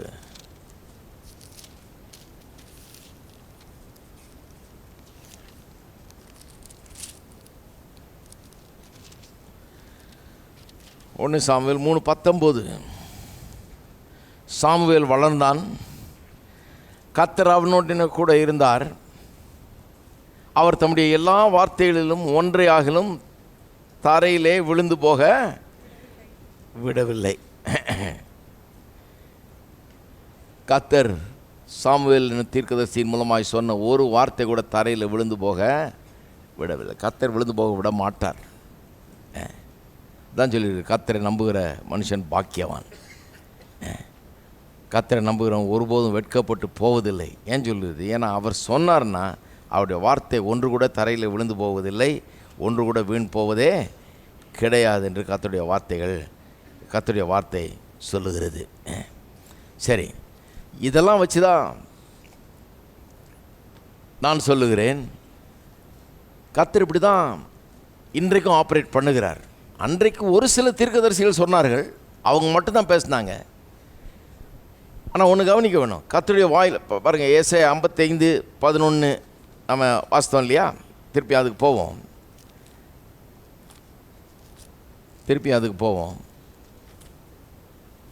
சில காரியங்களை அங்கேன்னு சொல்கிறேன் பாருங்கள். ஏற்கனவே நிறைய பார்த்தோம், அதில் இன்னும் சில காரியங்களை பார்க்கலாம். ஏசாயா 55:11 10 வாசிக்கிறேன். மாரியும் உறைந்த மழையும் வானத்திலிருந்து இறங்கி அவ்விடத்துக்கு திரும்பாமல் பூமியை நனைத்து அதில் முளை கிளம்பி விளையும்படி செய்து விதைக்கிறவனுக்கு விதையும் புசிக்கிறவனுக்கு ஆகாரத்தையும் கொடுக்கிறது எப்படியோ அப்படியே என் வாயிலிருந்து புறப்படும் வசனமும் இருக்கும். அது வெறுமையாக என்னிடத்தில் திரும்பாமல் அது நான் விரும்புகிறதை செய்து நான் அதை அனுப்பின காரியமாகும்படி வாய்க்கும். அப்புறம் சொல்லியிருக்கு, நீங்கள் மகிழ்ச்சியாய் புறப்பட்டு சமாதானமாக கொண்டு போகப்படுவீர்கள். பர்வதங்களும் மலைகளும் முன்பாக கம்பீரமாய் முழங்கி வெளியின் மரங்கள் எல்லாம் கை கொட்டும். முட்செடிக்கு பதிலாக தேவதாரு விருட்சம் முளைக்கும். காஞ்சொரிக்கு பதிலாக மிருது செடி எழும்பும். அது கர்த்தருக்கு கீர்த்தியாகவும் நிர்மூலமாக அது நித்திய அடையாளமாகவும். எப்படி காரியங்கள்லாம் மாறும்? கர்த்தருடைய வார்த்தை புறப்பட்டு வந்து நம்முடைய வாழ்க்கையில் காரியங்களை மாற்றுகிறது. காரியங்களாக முட்செடியாக இருக்குது. முட்செடி எதுக்கு அடையாளமாக இருக்குது? தரித்திரத்துக்கு, இல்லாமைக்கு, வறுமைக்கு, கடுமையான உழைப்புக்கு அடையாளமாக இருக்குது. நெத்தி வேர்வைக்கு அடையாளமாக இருக்குது. மனுஷன் பாவம் செஞ்ச உடனே சாபம் உலகத்தில் வந்தது பாருங்கள். முள்ளும் குறுக்கும் முளைப்பிக்கும் பூமின்னு சொன்னார். அதுக்கு முன்னால் முள்ளு குறுக்கெல்லாம் கிடையாது, ரொம்ப ஈஸியாக இருந்தது வேலை செய்கிறதுக்கு. இப்போ முள்ளு குறுக்கு எடுக்கிறதுக்கே சரியாக போகுது இவனுக்கு. இந்த முள் செடின்றது ரொம்ப முக்கியம் பாருங்கள். அது வந்து சாபத்தை குறிக்கிறது, நம்ம முன்னேறாமல் தடுக்கிற காரியங்களை குறிக்கிறது, நம்ம தரித்திரராக்கிற காரியங்களை குறிக்கிறது, நம்ம பின்தங்க வைக்கிற காரியங்களை குறிக்கிறது, நம்ம பலனற்றவர்களாக கட்டி போடுறது. அதெல்லாம் வந்து ஒரு வாழ்க்கையின் முன்னேற்றத்துக்கு தடைகள். அதெல்லாம் இங்கே சொல்லியிருக்கு, முட்செடிக்கு பதிலாக தேவதாரு விருட்சம் முளைக்கும், காஞ்சொரிக்கு பதிலாக மிருது செடி எழும்பும். அப்போனா என்ன அர்த்தம்? வாழ்க்கையில் சூழ்நிலைகள், காரியங்கள் மாறும், பிரச்சனைகள்லாம் மாறும், சாபக்கேடான காரியங்களாம் மாறி ஆசீர்வாதமாக மாறும். பின்தங்கிய நிலையெல்லாம் மாறி முன்னேறுற நிலைமை உண்டாகும், விடிவு காலம் உண்டாகும், நல்ல காலம் உண்டாகும். எப்போ உண்டாகுமா? இதுக்கெல்லாம் எப்படி உண்டாகுது? எப்படி அதை உண்டாக்குறோம்? எப்படி கர்த்தர் உண்டாக்குகிறார்? அது நம்முடைய வாழ்க்கையில் வெறும் முள்ளாக வளருது, காஞ்சொரியாக வளருது, முள்ளும் புதரும் தான் இருக்குது. ஒரு கனிகள் இல்லை, ஒன்றும் பெரிய ஒரு விளைச்சல் இல்லை. நல்ல காரியங்கள் எல்லாம் கெட்டதாக தான் வந்துகிட்டு இருக்குன்னு. அது எப்படி நல்லதாக மாற்றுகிறார்ன்ற சொல்கிறாரு. எப்படி மாறுதா நல்லதா? என் வாயிலிருந்து புறப்பட்டு வருகிற வசனம், என் வாயிலிருந்து வர்ற வசனம்ன்றார். அவருடைய வாயிலிருந்து புறப்பட்டு வருதுன்னா அவர் அங்கேருந்து பேசுகிறார் பாருங்க. பேசினா எங்கே உங்களுக்கு எப்படி அந்த வாயிலிருந்து புறப்பட்டு வர்ற வசனம் நம்முடைய வாழ்க்கைக்குள்ளே எப்படி வருகிறது? அந்த காலத்தில், பழைய ஏற்பாட்டு காலத்தில் கர்த்தர் வாயிலிருந்து புறப்பட்டு வந்த வசனம், அதை ஒரு தீர்க்கதரிசி எடுத்து பேசினான். பேசுனதை தான் சொல்லியிருக்குது. அந்த வார்த்தைகள் ஒன்றாகிலும் கீழே விழவில்லை, ஒவ்வொன்றும் நிறைவேறிட்டு சொல்லியிருக்குது. அப்போ கர்த்தருடைய வாயிலிருந்து வார்த்தை புறப்பட்டு வருகிறது. ஆனால் இங்கே ஒரு வாய் அந்த வார்த்தைகளை பேசுவதற்கு இல்லாமல் அதை நிறைவேற்ற வாய்ப்பு கிடையாது. நல்லா கவனிங்க, ரொம்ப முக்கியமான ஒரு காரியம். கர்த்தர் சொல்கிறார், கர்த்தர் பேசுகிறார். அதை எடுத்து இந்த பூமியில் ஒரு மனுஷன் பேச வேண்டும். அந்த மனுஷன் பேசும்போது தான் நிறைவேறுது தான் சொல்லியிருக்கு. மோசே மூலமாக கர்த்தர் சொன்ன வார்த்தைகள் ஒன்றும் நிறைவேறாமற் போகவில்லை. எலியா தீர்க்கதரிசி மூலமாக சொன்ன வார்த்தைகள் ஒன்றும் நிறைவேறா போக. டைரெக்டாக கர்த்தர் சொன்னார்னு இல்லை, கர்த்தர் ஒரு தீர்க்கதரிசியின் மூலமாக சொல்லுகிறார், ஒரு மனுஷன் மூலமாக பேசுகிறார். ஒரு மனுஷன் கர்த்தர் சொன்ன வார்த்தைகளை எடுத்து இப்படித்தான் ஆகும், இப்படி தான் கர்த்தர் சொல்லியிருக்காருன்னு சொல்லுகிறான். சொன்ன பிறகு அது அப்படியே ஆகிறது. இன்றைக்கு எந்த தீர்க்கதரிசிகிட்ட போய் நீங்கள் கொஞ்சம் சொல்லுங்கள், எங்கள் வீட்டில் வந்து கொஞ்சம் சொல்லுங்கன்னு சொல்ல போகிறீங்களா? கிடையாது. அதுக்கு தான் சொன்னேன். இன்றைக்கு கர்த்தருடைய வார்த்தை நம்ம பாருங்கள். அன்றைக்கு அவர்களுக்கு இந்த விதத்தில் கர்த்தருடைய வார்த்தை இல்லை பாருங்கள். கர்த்தர் அவள்கிட்ட நேரடியாக பேசினார், வந்து சொன்னாங்க. இன்றைக்கு கர்த்தருடைய வார்த்தை நமக்கு கொடுக்கப்பட்டிருக்கிறது. ஆயிரக்கணக்கான வாக்குத்தத்தங்கள் நமக்கு கொடுக்கப்படுகிறது. நம்முடைய குடும்பம், நம்முடைய கையின் பிரயாசம், நம்முடைய பொருளாதாரம், நம்முடைய சுகம், நம்முடைய எல்லாத்து குறித்தும் கர்த்தருடைய வாக்குத்தத்தங்களுக்கு கொடுக்கப்பட்டிருக்கிறது. அப்போ இப்போ யாராவது வந்து அங்கேருந்து ஏதாவது சத்தம் கேட்குமான்னு பார்த்துட்டு இருக்கக்கூடாது. யாராவது நம்மளுக்காக ஸ்பெஷலாக கேட்டு சொல்லுவாங்களான்னு பார்க்கக்கூடாது. இவ்வளோத்தையும் வச்சுக்கிட்டு அதை தேடிட்டு இருக்கக்கூடாது. இருக்கிறத முதல்ல யூஸ் பண்ணுங்கள். இங்கே ஏற்கனவே இருக்குது, அரும்பெரும் வாக்குத்தத்தங்கள் இங்கே கொடுக்கப்பட்டிருக்குது. அப்போ இந்த வாக்குத்தத்தங்களை என்ன பண்ணணும்? எடுக்கணும். எடுத்துக்கொண்டு மோசே கர்த்தருடைய வார்த்தையை எடுத்து ஜனங்கள் மத்தியில் பேசினது போல், எலியா கர்த்தருடைய வார்த்தையை எடுத்துக்கொண்டு இப்படித்தான் ஆகும்னு சொன்னது போல், சாமுவேல் கர்த்தருடைய வார்த்தையை எடுத்துக்கொண்டு இதெல்லாம் தான் நடக்கும், இப்படி தான் ஆகும்னு சொன்னது போல், அது ஒரு வார்த்தை கூட தரையில் விழாமல் கர்த்தர் நிறைவேற்றி தந்தார். அதுபோல் அவருடைய வாயிலிருந்து புறப்பட்டு வந்த அந்த வாக்குத்தத்தங்களை வார்த்தைகளை எடுத்து நாம் எடுத்து நம்முடைய வாயில் வச்சு பேசும்போது நான் சொல்லுகிறேன், ஒரு வார்த்தை கூட தவறாது. அந்த வார்த்தையை கர்த்தர் நிறைவேற்றுவார். உங்கள் வீட்டுக்கு நீங்கள் தான் தீர்க்கதரிசி, அதை ஞாபகம் வச்சுக்கோங்க. நிறைய பேர் அந்த தீர்க்கதரிசி ரோலை எடுக்கிறதே கிடையாது. அவங்க நினச்சிட்டு இருக்காங்க தீர்க்கதரிசி அங்கெங்கேயோ இருக்கிறார், அவரை போய் கூப்பிட்டு வர்றேன். நீங்கள் தான் தீர்க்கதரிசி உங்கள் வீட்டுக்கு. அப்போ ஒரு பிரச்சனைன்னா யாரையோ கூப்பிடுறதில்ல, நீங்கள் எடுக்கணும், வேத வசனத்தை எடுக்கணும். இந்த பிரச்சனையை பற்றி வேத வசனம் என்ன சொல்லுது? கர்த்தர் என்ன சொல்லுகிறார்? கர்த்தருடைய வாயிலிருந்து புறப்பட்டு வந்துருச்சு.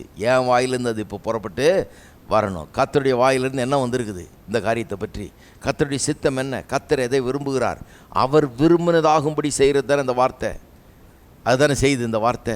எப்போ செய்யும்? நான் அதை விசுவாசிக்கணும், நான் என் உள்ளத்தை அதனால் நிரப்பணும்.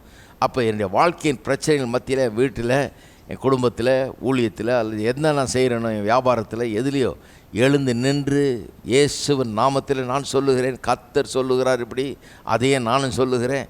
அவர் இப்படித்தான் ஆகும்னு சொல்கிறாரு, நானும் சொல்கிறேன் இப்படித்தான் ஆகும். என்னுடைய வாழ்க்கையில் இப்படித்தான் ஆகும். என்னுடைய மனைவி பிள்ளைகள் இப்படி தான் இருப்பார்கள். என்னுடைய பொருளாதாரம் இப்படி தான் இருக்கும். என் எதிர்காலம் இப்படி தான் இருக்கும். ஒவ்வொரு நாளும் சொல்லி சொல்லி உங்களுடைய எதிர்காலத்தை உண்டாக்க வேண்டும். வளமான, ஆசீர்வாதமான, முன்னேற்றமான எதிர்காலத்தை உண்டாக்க வேண்டும். சொல்லி சொல்லி உங்கள் குடும்பத்துக்கான எதிர்காலத்தை நீங்கள் உண்டாக்க வேண்டியதாக இருக்கிறது. இத்தனை பேர் இருக்கிறீங்க. இதெல்லாம் புரியாமல் தான் ஜனங்க என்ன பண்ணுறாங்க, தினந்தோறும் எந்திரிச்சு உட்கார்ந்தோன்னே என்ன சொல்கிறது, எப்பா விடிஞ்சிருச்சா, எப்படித்தான் இதெல்லாம் பண்ண போகிறேனோ தெரியல, என்ன தான் பண்ண போகிறேனோ தெரியல, முழுகிக்கிட்டே இருக்கிறேன். தினந்தோறும் தலை முழுகிற ஸ்டேஜில் இருக்குது. தீர்க்க தரிசனம் சொல்கிறார். இப்படியே போனால் அவ்வளோதான், கண்டிப்பாக அவ்வளோதான். ஏன்னா நீங்கள் சொல்லியாச்சு இல்லை. பாருங்கள் எவ்வளோ பெரிய தவறு பண்ணுறோன்னு. மனுஷனை தம்முடைய சாயலின்படி ரூபத்தின்படி உண்டாக்கி இருக்கிறார். நாம் வாயை திறந்து சொல்ல வேண்டும். அவருடைய வாயிலிருந்து வந்துருச்சு வசனம், இப்போ நம்முடைய வாயிலிருந்து புறப்பட்டு வர வேணும். அவருடைய வாயிலிருந்து அனுப்பிச்சிட்டாரு. அவருடைய வார்த்தையை நீங்கள் இப்போ என்ன பண்ணணும்? புறப்பட்டு போக பண்ண வேண்டும். உங்களுடைய பிரச்சனைக்கு எதிராக, உங்களுடைய வாழ்க்கையின் சவால்களுக்கு எதிராக உங்கள் வார்த்தை, உங்கள் வாயிலிருந்து கர்த்தருடைய வார்த்தை புறப்பட்டு செல்ல நீங்கள் வழி செய்ய வேண்டும். ஸோ நான் பைபிளை வாசிக்கும்போது, இப்போ கர்த்தருடைய வாக்குத்தத்தங்களை வாசிக்கும்போது கர்த்தர் சொல்கிறத வாசிக்கிறேன். கர்த்தர் சொல்லியிருக்கார். ஆனால் இப்போ நான் அதை சொல்ல வேண்டும், நான் அதை எடுத்து சொல்ல வேண்டும். அவருடைய வார்த்தை புறப்பட்டு செல்ல வேண்டும். பாருங்கள், தம்முடைய வார்த்தை அனுப்பி அவர்களை சுகமாக்கினார். அனுப்பினார்னு எப்படி அனுப்பிச்சார்? அவரே அனுப்பிச்சிட்டார் வார்த்தையை. அவரே ஜனமே கவனிங்கள்னு அங்கேருந்து பேசிட்டாரா? கிடையாது. ஒரு தீர்க்கதரிசி, ஒரு மனுஷன் எடுக்கிறாரு, அவனுக்கு வார்த்தைகளை தர்றாரு, அவன் எந்திரிக்கிறான். அவன் எப்படி பேசுகிறான் பாருங்கள். கர்த்தர் சொல்லுகிறார், இஸ்ரவேலே கேள், கர்த்தர் சொல்லுகிறார், அப்படி தான் ஆரம்பிக்கிறான். அவன் மூலமாக சொல்ல வைக்கிறாரு. சொல்ல வச்சுட்டு அதை அப்படியே நிறைவேற்றுகிறார். அப்போ உங்களுடைய சூழ்நிலைகளில் கர்த்தர் என்ன சொல்லுகிறார் என்பது கேட்கப்பட வேண்டும்.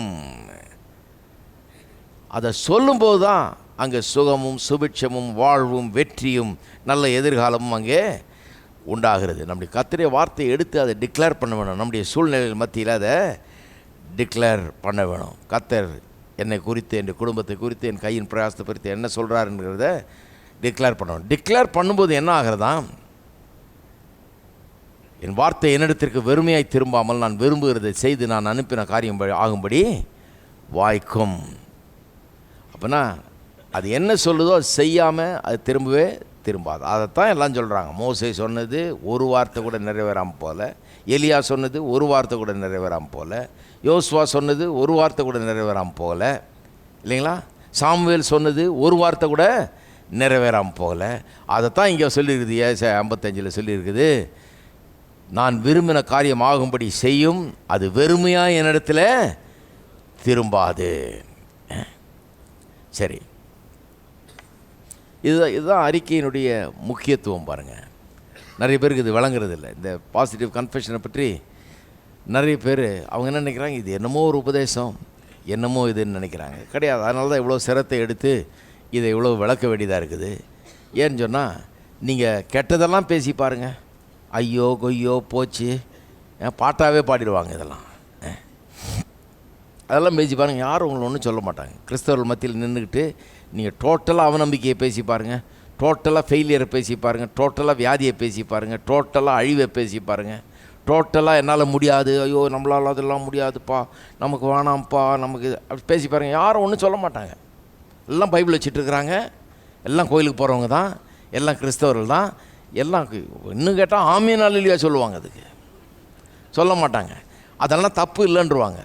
ஆனால் இப்படி சொன்னால் தான் அதை எதுக்குறாங்க. அவங்க சொல்கிறாங்க, அது என்னது, அது இது புது உபதேசம் புது உபதேசம் இல்லையா, இங்கே சொல்லியிருக்குது. அதனால தான் எடுத்து காண்பிக்கிறேன். இதுலேருந்து இது புது உபதேசம் இல்லை, இது ரொம்ப ரியல். கடவுளுடைய வார்த்தையின் படியே ஆகும் என்று வேதவசனம் சொல்லுகிறது. சரி, ஏன்னா கடவுள் நம்மளை அப்படி வச்சுருக்காரு. கடவுளுடைய வார்த்தை அப்படி தான் வேலை செய்யுது. கடவுள் எதையுமே சொல்லிட்டு தான் செய்கிறாரு.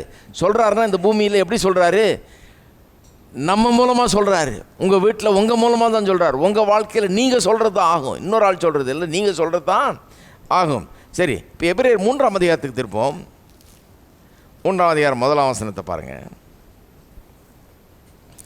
இப்படி இருக்க பரம அழைப்புக்கு பங்குள்ளவர்களாகிய பரிசுத்த சகோதரரே, நாம் அறிக்கை பண்ணுகிற அப்போஸ்தலரும் பிரதான ஆசாரியருமாய் இருக்கிற கிறிஸ்து இயேசுவை கவனித்து பாருங்கள்.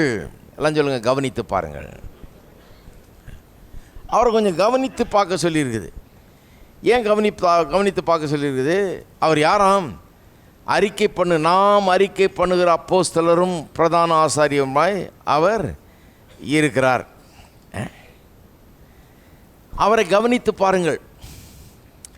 அவரை கவனித்து பார்த்து சில காரியங்களை கற்றுக்கொள்ள சொல்லியிருக்குது. அவர் என்னவா இருக்காராம்? நாம் அறிக்கை பண்ணுகிற அப்போஸ்தலரும் பிரதான ஆசாரியருமாய் இருக்கிறார்.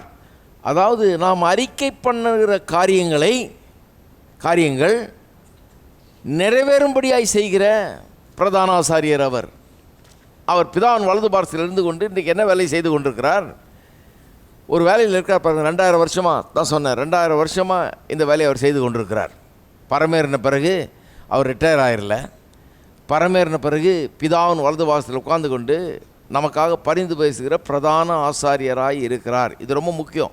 பிரதான ஆசாரியர் ரொம்ப முக்கியம். பழைய ஏற்பாட்டு காலத்தில் என்ன பண்ணாங்க? பிரதான ஆசாரியர் ஜனங்களுடைய காரியங்களை கர்த்தரிடத்தில் போய் சொல்லுகிறவர்களாக இருந்தார்கள். கர்த்தர் சொல்கிற காரியங்களை ஜனங்கள்கிட்ட கொண்டு வந்து சொல்லுகிறவர்களாக இருந்தாங்க. ஜனங்களுக்கும் கர்த்தருக்கும் இடையே ஒரு லிங்க் இவங்க தான் பிரதான ஆசாரியர்கள். ஜனங்களுக்காக ஆடு மாடுகளை கொன்று ரத்தத்தை சிந்தி ஒரு அடையாளமாக ரட்சிப்பு எப்படி உண்டாகிறதுன்னு அந்த காலத்தில் அப்படி தான் கர்த்தர் போதிச்சார். ஆடு மாடுகள் ரத்தம் யாருடைய பாவத்தையும் கழுவ போகிறதில்ல. ஆனால் அதெல்லாம் ஏன் போதிக்கப்பட்டது என்று சொன்னால், இயேசுவின் ரத்தம் எப்படி சிந்தப்பட போகிறது, நம்முடைய பாவத்துக்கு எப்படி நிவாரணம் உண்டாக போகிறதுன்னு போதிச்சார். அப்போ அந்த ரத்தத்தை எடுத்துக்கொண்டு போய் தெளித்து அந்த காரியங்கள்லாம் அந்த சடங்காச்சாரங்கள் சம்பிரதாயங்கள்லாம் இயேசுவை வெளிப்படுத்துகிறதா இருந்தது. அதையெல்லாம் செய்கிறதுக்கு இவரை வச்சுருந்தாங்க. இவர் என்ன பண்ணார், வருஷத்துக்கு ஒருக்க அந்த மகா பரிசுத்த ஸ்தலம் என்று அந்த உள்ளே போயிடுவார், தேவன் இருக்கிற இடத்துக்கே போயிடுவார். ஜனங்களுடைய பிரதிநிதியாக ஜனங்களுக்காக சிந்தப்பட்ட அந்த ரத்தத்தை எடுத்துக்கொண்டு போய் தெளித்து என்ன பண்ணுறாரு பாருங்கள். ஜனங்களுக்காக ரத்தம் சிந்தப்பட்டிருக்கிறது, ஜனங்களுடைய பாவங்களுக்காக, இஸ்ரவேல் ஜனங்களுடைய பாவங்களுக்காக ரத்தம் சிந்தப்பட்டிருக்கிறது. அதை கொண்டு போய் என்ன பண்ணுவார், அவங்க பாவங்கள் நீங்கும்படியாக, மன்னிக்கப்படும்படியாக கொண்டு போய் என்ன பண்ணுவாராம், அங்கே தேவ சமூகத்தில் கொண்டு போய் அங்கே உடன்படிக்கை பெட்டின்னு இருக்குது பாருங்கள். அது பேர் மெர்சி சீட்னு இருக்குது, கிருபாசனம் அப்படின்னு தமிழில் சொல்கிறாங்க. கிருபாசனத்தின் மேலே தெளிக்கிறாராம். அதை ஏன், அந்த உடன்படிக்கை பெட்டிக்குள்ளே 10 கற்பனைகள் வைக்கப்பட்டிருக்கு. அந்த 10 கற்பனையும் மனுஷனை குற்றவாளின்னு குற்றம் சாட்டிகிட்டு இருக்குது. பொழுதன்னைக்கு அதை என்ன பண்ணுது, அவன் பாவி, அவன் கொல்லப்பட வேணும், அவன் பாவத்துக்கு தண்டனை மரணம், பாவத்தின் சம்பளம் மரணம்னு தேவனுடைய சமூகத்தில் 10 கற்பனைகள் மனுவர்க்கத்தை குற்றஞ்சாட்டி கொண்டிருக்கிறது, குற்றவாளியாக நிறுத்தி கொண்டிருக்கிறது. இவர்கள் என்ன பண்ணுறாரு, ஜனங்களுக்காக ரத்தத்தை சிந்தி உள்ளே கொண்டு போய் என்ன பண்ணுறாரு, அதை தெளிக்கிறார். அது மேலே தெளிக்கும் போது என்ன ஆகுதான், அந்த சத்தம் அமைதலாக்கப்படுகிறது. என்று சொன்னால் அவர்களுக்காக ரத்தம் சிந்தியாச்சு, அவர்களுக்கான தண்டனை கொடுத்தாயிடுச்சு, அந்த மிருகம் செத்துச்சு. அந்த செத்த மிருகம், கொல்லப்பட்ட மிருகம், அது கொடுத்த ஜீவன் எதை குறிக்கிறது, இந்த ஜனங்க பாவம் செஞ்சிட்டாங்க, அந்த பாவத்தின் சம்பளம் மரணம். அந்த மரணத்தை ஜனங்க மேலே போடாமல் இந்த ஆட்டின் மேலே, அவர்களுக்கு பதிலாக இந்த ஆட்டுக்குட்டியின் மேலே போடுறோன்னு சொல்லி, அதுதான் அந்த அடையாளம். இயேசு எப்படி நம்முடைய பாவங்களெல்லாம் சுமந்து தீர்ப்பாருங்கிறதுக்கு அது ஒரு அடையாளமாக இருந்தது பாருங்கள். அப்போ பிரதான ஆசாரியன் போய் அந்த ரத்தத்தை உள்ளே தெளிக்கிறான். தெளிக்கும்போது குற்றஞ்சாட்டுகள் அங்கே என்ன ஆகிறது, அமைதிப்படுத்தப்படுகிறது. இந்த ரத்தம் என்ன பண்ணுது, இங்கே தேவனுடைய சமூகத்தில் கொண்டு போன ரத்தம் என்ன பண்ணுது, இப்போ எபிரேயரில் வாசிக்கிறோம் 11ஆம் அதிகாரத்தில், 12ஆம் அதிகாரத்தில் சொல்லப்பட்டிருக்கிறது, ஆபேலின் ரத்தம் பேசினதை காட்டிலும் மேன்மையானவைகளை எந்த இயேசுவின் ரத்தம் பிதாவின் சன்னிதானத்திலே நமக்காக பேசி கொண்டிருக்கிறது. எபிரேயர் 12ஆம் அதிகாரத்துக்கு திருப்புவோம். எபிரேயர் 12. இதெல்லாம் ஏன் விளங்கிக்கணும்னா, பிரதான ஆசாரியர்னு சொல்லியிருக்கா, அவர் உட்காந்துக்கிட்டு என்ன பண்ணிகிட்டு இருக்கிறார், அதனுடைய மீனிங் என்ன, அதனுடைய சிக்னிஃபிகன்ஸ் என்னன்னு நமக்கு தெரியணும் இல்லையா. 12ஆம் அதிகாரம்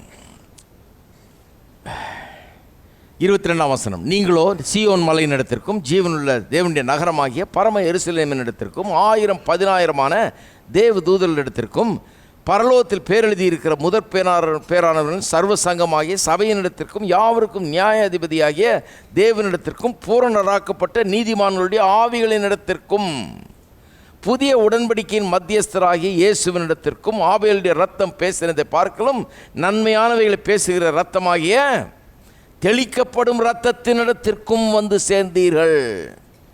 எப்படி நாம் தேவனுடைய சமூகத்திலே வந்து சேர்ந்துருக்கிறோம் அப்படிங்கிறத பற்றி சொல்கிறாரு. தேவ சமூகத்தை வர்ணிக்கிறார். அங்கே யாரெல்லாம் இருக்கிறா, என்னெல்லாம் இருக்கிறாங்கன்னு, யாரெல்லாம் இருக்கிறாங்கன்னு சொல்லிவிட்டு அதில் ஒரு ஐட்டமை சொல்கிறாரு. மற்றதெல்லாம் சொல்கிறதுக்கு நேரம் இல்லை. அதில் ஒரு ஐட்டம் என்ன இருக்குது அங்கே தேவனுடைய சமூகத்தில். இன்றைக்கி தேவனுடைய சமூகத்தில் போனீங்கன்னா என்ன இருக்குன்றாரு, புதிய உடன்படிக்கையின் மத்தியஸ்தராகிய இயேசு அங்கே இருக்கிறாரு. இந்த புதிய உடன்படிக்கையை நமக்காக அமல்படுத்தினவர் இருக்கிறாரு. அப்புறம் இன்னொன்று முக்கியமான ஐட்டம் அங்கே தேவனுடைய சமூகத்தில் வைக்கப்பட்டிருக்கிறது. அது என்ன, ஆபேலுடைய ரத்தம் பேசினதை பார்க்கலாம் நன்மையானவைகளை பேசுகிற ரத்தமாகிய தெளிக்கப்படும் ரத்தத்தின் இடத்திற்கும் வந்து சேர்ந்தீர்கள். அப்படின்னா என்ன அர்த்தம், முன்ன வந்து அந்த உடன்படிக்கை பெட்டி உள்ளே இருந்த 10 கற்பனைகள் பாவின்னு சொல்லி மனுஷனை குற்றஞ்சாட்டிகிட்டு இருந்தது. இப்போது அந்த குற்றஞ்சாட்டுகளை கேன்சல் பண்ணுவதற்காக இந்த ரத்தம் தெளிக்கப்பட்டிருக்கிறது. இல்லை, அவனுடைய பாவத்தை சுமந்து தீர்த்தாச்சு, தண்டனையை கொடுத்தாச்சு, அவன் தண்டிக்கப்பட வேண்டிய நல்ல ஆசீர்வதிக்கப்பட வேண்டியன் என்று அந்த வார்த்தைகளை இந்த ரத்தம் பேசி கொண்டிருக்குதான். ரத்தம் இயேசு சிந்தின அந்த ரத்தம் பிதாவின் சமூகத்தில் இன்றைக்கு ஒவ்வொரு நிமிஷமும் நமக்காக அது பேசி கொண்டிருக்கிறது. அந்த இடத்துக்கு வந்து சேர்ந்திருக்கிறீர்கள் என்றார். அப்போ பிதாவின் சமூகத்தில் ஒரு காரியம் நடந்து கொண்டிருக்கிறது. இன்றைக்கு நமக்காக நிறைவேற்றப்பட்ட மீட்பு, இயேசு சிலுவையில் சிந்தின ரத்தம், அவர் கொடுத்த ஜீவன், இதையெல்லாம் வைத்து அங்கே பிதாவின் வலது பாசத்தில் உட்கார்ந்து கொண்டு நமக்காக அவர் பரிந்து பேசி கொண்டிருக்கிறார். அதனால தான் பவுல் அப்போஸ்தலன் சொல்கிறார் ரோமர் 8ஆம் அதிகாரத்தில், ரோமர் 8க்கு திருப்போம். ரோமர் 8ஆம் அதிகாரம். இப்போ இது வழங்கும் பாருங்க. இதனால தான் பவுல் சொல்லுகிறார் 32ஆம் வசனம், தம்முடைய சொந்த குமாரன் என்று பாராமல் நம்ம எல்லாருக்காகவும் அவர் ஒப்பு கொடுத்தவர், அவரோட கூட மற்ற எல்லாவற்றையும் நமக்கு அருளாதிருப்பது எப்படி? குமாரனே கொடுத்துருக்காருன்னா மற்றதை தராமல் இருப்பது எப்படி? அப்புறம் சொல்கிறாரு, தேவன் தெரிந்து கொண்டவர்கள் மேல் குற்றஞ்சாட்டுகிறவன் யார்? தேவனே அவர்களை நீதிமான்கள் ஆக்குகிறவர். அவர் சொல்கிறார், யார் குற்றஞ்சாட்டுறது? என்ன? தேவனே என்னை நீதிமானாக்கி இருக்கிறார். அப்புறம் கவனிங்க, ஆக்கினைக்குள்ளாக தீர்க்கிறவர் யார்? என்ன குற்றவாளின்னு தீர்க்கிறவங்க யார்? எனக்கு தண்டனை கொடுக்கறது யார்? எனக்கு தகுதி இல்லைன்னு யார் சொல்ல முடியும்? நான் அருகதையற்றவன் யார் சொல்ல முடியும்? அதனால தான் பாருங்கள், நான் கொஞ்சம் கூட அருகதையற்றவன், நான் தகுதியற்றவன், நான் பூச்சி புழுன்னு சொல்கிறதெல்லாம் தப்பு. என்னை ஆக்கினைக்குள்ளாக தீர்ப்பவன் யார்ன்றாரு. கிறிஸ்துவே மரித்தவர், அதாவது இயேசுவே எனக்காக மரிச்சிருக்கிறாரு, அதனால் என்னை வந்து குற்றவாளின்னு சொல்லாத, என்னை பாவின்னு சொல்லாதன்றார். இயேசுவே மரித்தவர், அவரே எழுந்து மரித்தவர் மட்டும் இல்லை எழுந்து இருக்கிறாரு. அப்படின்னா என்ன அர்த்தம்? எதுக்காக மரித்தாரோ அது ஏற்றுக்கொள்ளப்பட்டு விட்டது. அவருடைய மரணம் என்னுடைய பாவங்களெல்லாம் போக்கி விட்டது. உயிர்த்தெழுதல் எதுக்கு அடையாளமாக இருக்குது? இயேசு சிலுவையில் மரித்து ரத்தத்தை சிந்தினார். எதுக்காக? என் பாவத்துக்காக. அது ஏற்றுக்கொள்ளப்பட்டு விட்டது என்பதை தான் உயிர்த்தெழுதல் காமிக்குது. அந்த வேலை செஞ்சு முடித்த உடனே எழுப்பி விட்டார் தேவன் இயேசுவை. எதுக்கு அடையாளம் அது? அவர் செஞ்ச வேலையை நான் ஏற்றுக்கிட்டேன், இனிமேல் அவர் செத்து கிடக்க வேண்டியதில்லை அப்படின்னு தான் எழுப்பினார். கிறிஸ்துவே மரித்தவர், அவரே எழுந்தும் இருக்கிறவர், அவரே தேவனுடைய வலது பார்சத்திலும் இருக்கு. இப்போ பாருங்கள், எங்கே போகிறார் பாருங்க. மரித்தவர், எழுந்தும் இருக்கிறவர், அதோடு நிறுத்திருக்கலாம், நிறுத்தலை. அவரே வலது பார்சத்திலும் இருக்கிறவர், அதோட நிறுத்தலை. அவரே வேண்டுதல் செய்கிறவரும், நமக்காக வேண்டுதல் செய்கிறவரும் அவரே. அப்போ பிதாவுடைய சமூகத்தில் ஒரு வேலை நடந்துக்கிட்டு இருக்குது பாருங்கள். அற்புதமான வேலை ஒன்று நடந்துக்கிட்டு இருக்குது. அங்கே இயேசு உட்கார்ந்து கொண்டு நமக்காக வேண்டுதல் செய்துட்ருக்கிறாரு. எதன் அடிப்படையில் அங்கே வேண்டுதல் நடக்குது? சும்மா வெத்து வேண்டுதல் கிடையாது. இது ஒரு பேசிஸ் இல்லாமல், ஒரு அடிப்படை இல்லாமல் இறக்கம் காட்ட ஆண்டவரே இவனை மன்னிச்சிரும் அப்படின்னு வேண்டுதல் கிடையாது. அங்கே அவருடைய ரத்தம் சிந்தப்பட்ட அந்த ரத்தமே அங்கே வைக்கப்பட்டிருக்கிறது. ப்ரூஃபாக இருக்குது. இவனுடைய பாவங்களுக்காக ரத்தம் சிந்தப்பட்டு விட்டது. ரத்தம் சிந்தது இல்லாமல் பாவ மன்னிப்பு கிடையாது. அந்த ப்ரூஃபை நான் எடுத்துகிட்டு வந்திருக்கேன். பரலோகம் வரைக்கும் அதை கொண்டு வந்திருக்கிறேன். அதனுடைய அத்தாட்சி இங்கே இருக்குது. என் ரத்தம் அவனுக்காக சிந்தப்பட்டது, பரிசுத்த ரத்தம், பாவமே இல்லாத ரத்தம் சிந்தப்பட்டது. அவனுடைய பாவங்களெல்லாம் நான் சுமந்து தீர்த்திருக்கிறேன், நான் அதை சரி பண்ணியிருக்கிறேன்னு அங்கே பிதாவின் வலது பார்சத்தில் எந்நேரமும் உட்கார்ந்து நமக்காக பேசி கொண்டிருக்கிறது. அந்த ரத்தம் பேசுறது மட்டும் இல்லை, அங்கே உட்கார்ந்துருக்கிறார். அவர் நமக்காக வேண்டுதல் செய்து கொண்டிருக்கிறார். இதன் அடிப்படையில் வேண்டுதல் செய்து கொண்டிருக்கிறார். இருக்கீங்களா? இதுதான் வேதவசனம் சொல்கிறது. அதை கவனித்து பாருங்கள்ன்றார். ஏன் அதை கவனித்து பாருங்கள்ன்றார்? எபிரேயர் 3:11 என்ன சொல்லுது? நாம் அறிக்கை பண்ணுகிற அப்போஸ்தலரும் பிரதான ஆசாரியருமாக இருக்கிற கிறிஸ்து இயேசுவை கவனித்து பாருங்கள். அப்படின்னா என்ன அர்த்தம்? நிறைய பேர் இதை கவனிக்கிறதே இல்லை. எதை கவனிக்கிறது இல்லை? இவர் என்ன பண்ணிட்டு இருக்கிறார்? இப்போ இயேசு மரித்தார்னு தெரியும், உயிரோடு எழுந்தாருன்னு தெரியும், அப்புறம் பரமேறி போனார்னு தெரியும். இவங்க நினச்சிட்டு இருக்காங்க அதோடு முடிஞ்சிருச்சு கதைன்னு. கிடையாது. இப்போ என்ன பண்ணுகிறார் என்பதை கவனித்து பாருங்கள். கவனித்து பாருங்கன்றார். ரொம்ப முக்கியம். என்ன பண்ணுறாரு? இப்போது நாம் அறிக்கை பண்ணுகிற பிரதான ஆசாரியராக இருக்கிறார் அவர். நாம் அறிக்கை பண்ணுகிற பிரதான ஆசாரியர்னா the high priest of our confession. நாம் அறிக்கை பண்ணுகிற பிரதான ஆசாரியர். அப்போ அவர் அங்கே உட்கார்ந்துட்டு இருக்கிறாரு. அவர் நமக்காக பரிந்து பேசி கொண்டிருக்கிறாரு. அவர் சிந்தின ரத்தம் அங்கே வைக்கப்பட்டிருக்கிறது. அதுவும் நமக்காக ஆபேலின் ரத்தத்தை காட்டிலும் மேன்மையான காரியங்களை பேசி கொண்டிருக்கிறது. ஆபேலின் ரத்தம் என்ன பேசுச்சுங்க? ஏன் ஆபேலின் ரத்தத்தை காட்டிலும் மேன்மையான வேலை இயேசுவின் ரத்தம் பேசிக்கிட்டு இருக்குதான் பரலோக தேவ சமூகத்தில். ஆபேலின் ரத்தம் என்ன பேசுச்சு? ஆபேலை காயின் கொண்டான், அவனுடைய அண்ணன் கொண்டான், கொன்று போட்டான் இல்லையா? கொன்று போட்ட பிறகு அவனுடைய ரத்தம் பழி வாங்குறதுக்காக கதறினது. இவனை உடலை பாருங்க, பழி வாங்குறதுக்காக அவனுடைய ரத்தம் கதறுகிறது. அந்த ரத்தத்தினுடைய சத்தம் பரலோகத்தில் கேட்குது. இவன் என்ன பண்ணான், எவ்வளோ பெரிய ஒரு அநியாயத்தை பண்ணியிருக்கான், கொன்னுட்டான் என்ற அந்த ரத்தம் சத்தம் போடுதான். தேவ சமூகத்தில் வந்து தேவன் அதுக்கு ஆக்ஷன் எடுக்க வேண்டியதாக போச்சு. அப்படிப்பட்ட சத்தம் அந்த ரத்தம் கொடுக்குது அங்கேருந்து. இப்போ சொல்லியிருக்குது, இயேசு சிந்தின ரத்தம் சத்தம் கொடுத்துக்கிட்டே இருக்குது. என்ன கொடுத்துக்கிட்டு இருக்குது? இவனுக்கு இறங்கும். காயின் ஆபேல் சிந்தின ரத்தம் என்ன பழி வாங்கும், அவனை தண்டியும், அவனை சும்மா விடாதேயும், என்னை கொன்று போட்டான்னு அப்படியே கத்திட்டு இருக்குது. இயேசு சிந்தின ரத்தம்னு சொல்லுது, அவனை மன்னியும், அவனுக்கு இறங்கும், அவனுக்காக என்னுடைய ரத்தத்தை நான் சிந்தி இருக்கிறேன்னு ஆபேலுடைய ரத்தம் பேசினதை காட்டிலும் மேன்மையான காரியங்களை இயேசுவின் ரத்தம் பேசி கொண்டிருக்கிறது இல்லையா? இதெல்லாம் கவனிக்க சொல்கிறார். அங்கே என்ன நடக்குதுன்னு கொஞ்சம் கவனித்து பார்க்க சொல்கிறார். எல்லாம் சொல்லுங்கள், கவனியுங்கள். ரொம்ப கவனிக்கணும் பாருங்கள். இதுக்கு தான் கிறிஸ்தவ பிரசங்கம் அவசியமாக இருக்குது. ஏன் கவனிக்கணும்? ஏன்னா அங்கே ஒரு வேலை நடந்துக்கிட்டு இருக்குது, அதை நான் கவனிக்கணும். அதை கவனிக்கும் போது என்ன ஆகிறது? ஏன் பேச்சு இங்கே மாறுது? அதை கவனிக்கும் போது நான் பூச்சி புழு தூசி குப்பைன்றதை பேச மாட்டேன். அவர் பேசுகிறது பாருங்கள். நான் சொன்னேன் இல்லையா ஏற்கனவே, அவர் வக்கீல் மாதிரி, பிரதான ஆசாரியர்னால் நமக்காக வழக்காடுகிறவர், தேவனுடைய சமூகத்தில் நமக்காக பேசுகிறதுக்கு இருக்கார். ஜட்ஜுக்கு முன்னால் நின்று வக்கீல் ஒரு மனுஷனுக்காக குற்றஞ்சாட்டுறாங்க, யாரோ வந்து இவன் அப்படி செய்தான்னு. நீங்கள் அதை செய்யலை இல்லையா? அப்போ ஒரு வக்கீலை பிடிக்கிறீங்க, நான் செய்யலைன்றதை காமிக்கிறதுக்காக அந்த வக்கீல் பேசுகிறார், நீங்கள் செய்ய இல்லையா? அப்போ நீங்கள் அங்கே வந்து நிற்கிறீங்க, உங்கள் மேலே குற்றம் இல்லைங்கிறது நிரூபிக்கிறதுக்காக ஒரு வக்கீல் அமர்த்திருக்கிறீங்க. அந்த வக்கீல் ஜட்ஜுக்கு முன்னால் நின்று பேசுகிறாரு. அவர் என்ன பேசிகிட்டு இருக்காரு? இவன் மேலே குற்றம் இல்லைன்னு பேசிகிட்டு இருக்காரு. நீங்கள் வந்து நான் பாவின்னா உங்களாலேயே கேஸு கட்டு போயிடும். எனக்கு தெரிஞ்ச வக்கீல்லாம் கூப்பிட்டு போய் 2 அறை கொடுப்பாங்க. என்னையா பேசுகிறேன், எதுக்கு என்ன வக்கீலாக பிடிச்சேன், எதுக்கு எனக்கு சம்பளம் கொடுத்தேன், எதுக்கு எனக்கு காசு கொடுத்தேன், தண்டத்துக்கு உனக்கு வந்து நான் இது பண்ணிட்டு இருக்கேனே. ஏன்னா எந்த வக்கீலும் தோக்கிறதுக்கு பிடிக்காது அவங்களுக்கு இல்லையா? ஜெயிக்கிறதான் பார்ப்பாங்க. நான் ஒன்று சொல்லிட்டு இருக்கிறேன், நீ ஒன்று சொல்லிட்டு இருக்கிறிய. நான் செய்யலைன்னு சொல்லிட்டு இருக்கிறேன், நீ செஞ்சேன்ற. நீ குற்றமற்றவன் நான் சொல்லிட்டு இருக்கிறேன், நீ குற்றவாளின்னு நீ சொல்லிட்டு இருக்கிற. ஹலோ, அதனால தான் சொல்கிறாரு, கவனியுங்கள், கவனித்து பாருங்கள். அதை கவனித்து பாருங்கள். கவனித்து பார்க்கும்போது நாம் பண்ணுற அறிக்கை வந்து கரெக்டாக இருக்கும். இங்கே ஏன்னு சொன்னால், அவர் நமக்காக சிந்தின ரத்தம் செய்த கிரியை அதன் அடிப்படையில் தான் அங்கே அவர் பிரதான ஆசாரிய ஊழியத்தை செய்து கொண்டிருக்கிறார், நமக்காக பரிந்து பேசி கொண்டிருக்கிறார். அப்போ நான் இங்கே பேசும்போது அவர் செய்து முடித்த கிரியின் அடிப்படையில் நான் என்னவாக இருக்கிறேன்றதை தான் பேசணுமே ஒழிய, நான் என்னவாக இருக்கிறேன், நான் பாவியாக இருக்கிறேன், தகுதியற்றவனாக இருக்கிறேன்றது பேச்சு கிடையாது. அவருடைய ரத்தம் என்னை எப்படி தகுதியுள்ளவனாக மாற்றி இருக்கிறது என்பதை தான் நான் பேச வேண்டும். இருக்கீங்களா?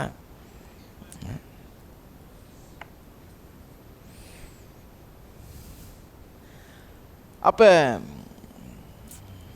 நீங்கள் அதை பேசும்போது தான் அவர் ஏதாவது உங்களுக்கு செய்ய முடியும். நீங்கள் ஒன்று சொல்ல அவர் ஒன்று சொல்ல இருந்தால் காரியம் நடக்காது. நீங்கள் அதை பேசும்போது தான் அங்கே உங்களுக்கு காரியம் நடக்க முடியும். அவர் எதுக்காக இருக்கிறாராம்? நமக்காக பரிந்து பேசுகிற ஊழியத்தை செய்து கொண்டிருக்கிறார். இப்போ நீங்கள் பேசுகிறது ரொம்ப முக்கியம். அவர் பரிந்து பேசிக்கிட்டு இருக்கிறதுனால நீங்கள் கரெக்டாக அதுக்கு அலைன் பண்ணி பேச வேண்டும், அதோடு சம்மந்தப்பட்டு பேச வேணும். அவர் என்ன சொல்கிறாரோ அதை பேச வேண்டும். ரொம்ப முக்கியம். சொன்னபடியே ஆகும். இது ரொம்ப முக்கியம். பாருங்கள், விசுவாசிகள் தேவனுடைய சாயலில் உண்டாக்கப்பட்டிருக்கிறோம்.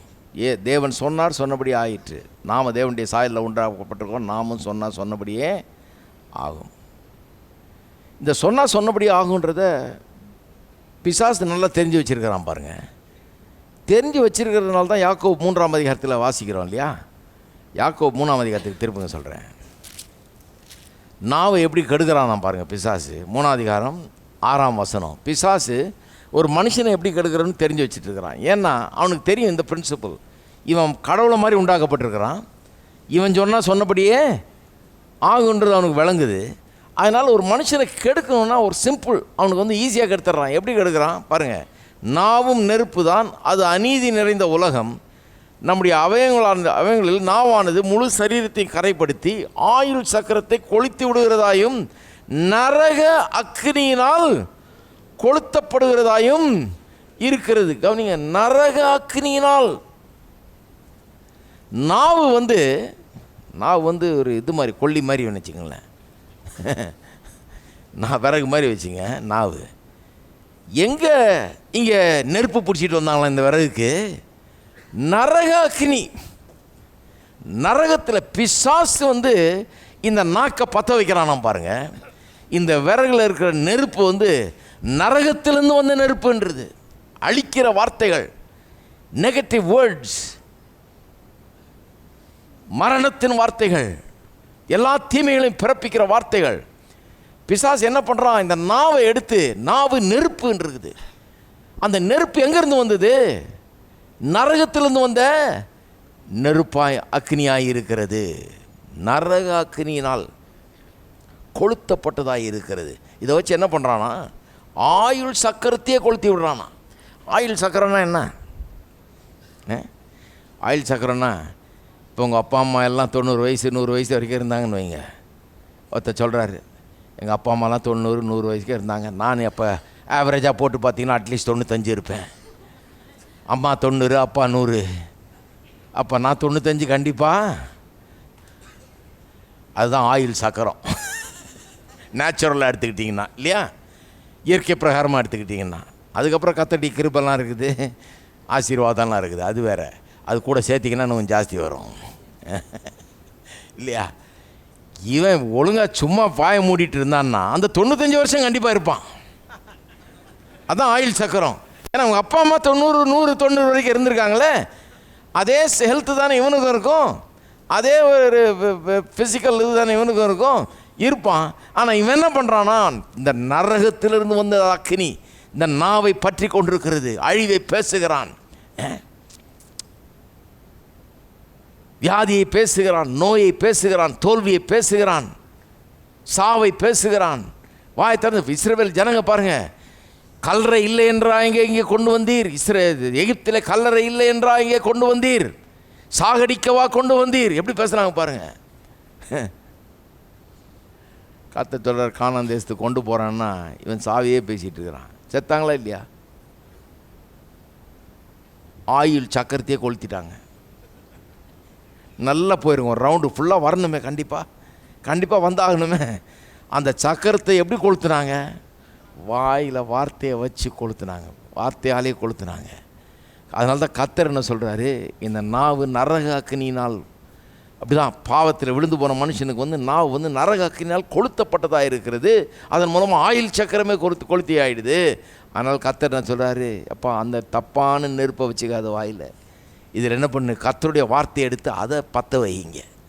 அந்த நெருப்பினால், நெருப்பு 2 விதமாக வேலை செய்யுது, அழிக்குது இல்லையா. அழிக்குதுன்னு நெருப்பே வேணான்னு இருக்க முடியாது, சமையல் ஆகாது. சமையல் ஆகிற நெருப்பும் தேவைப்படுது.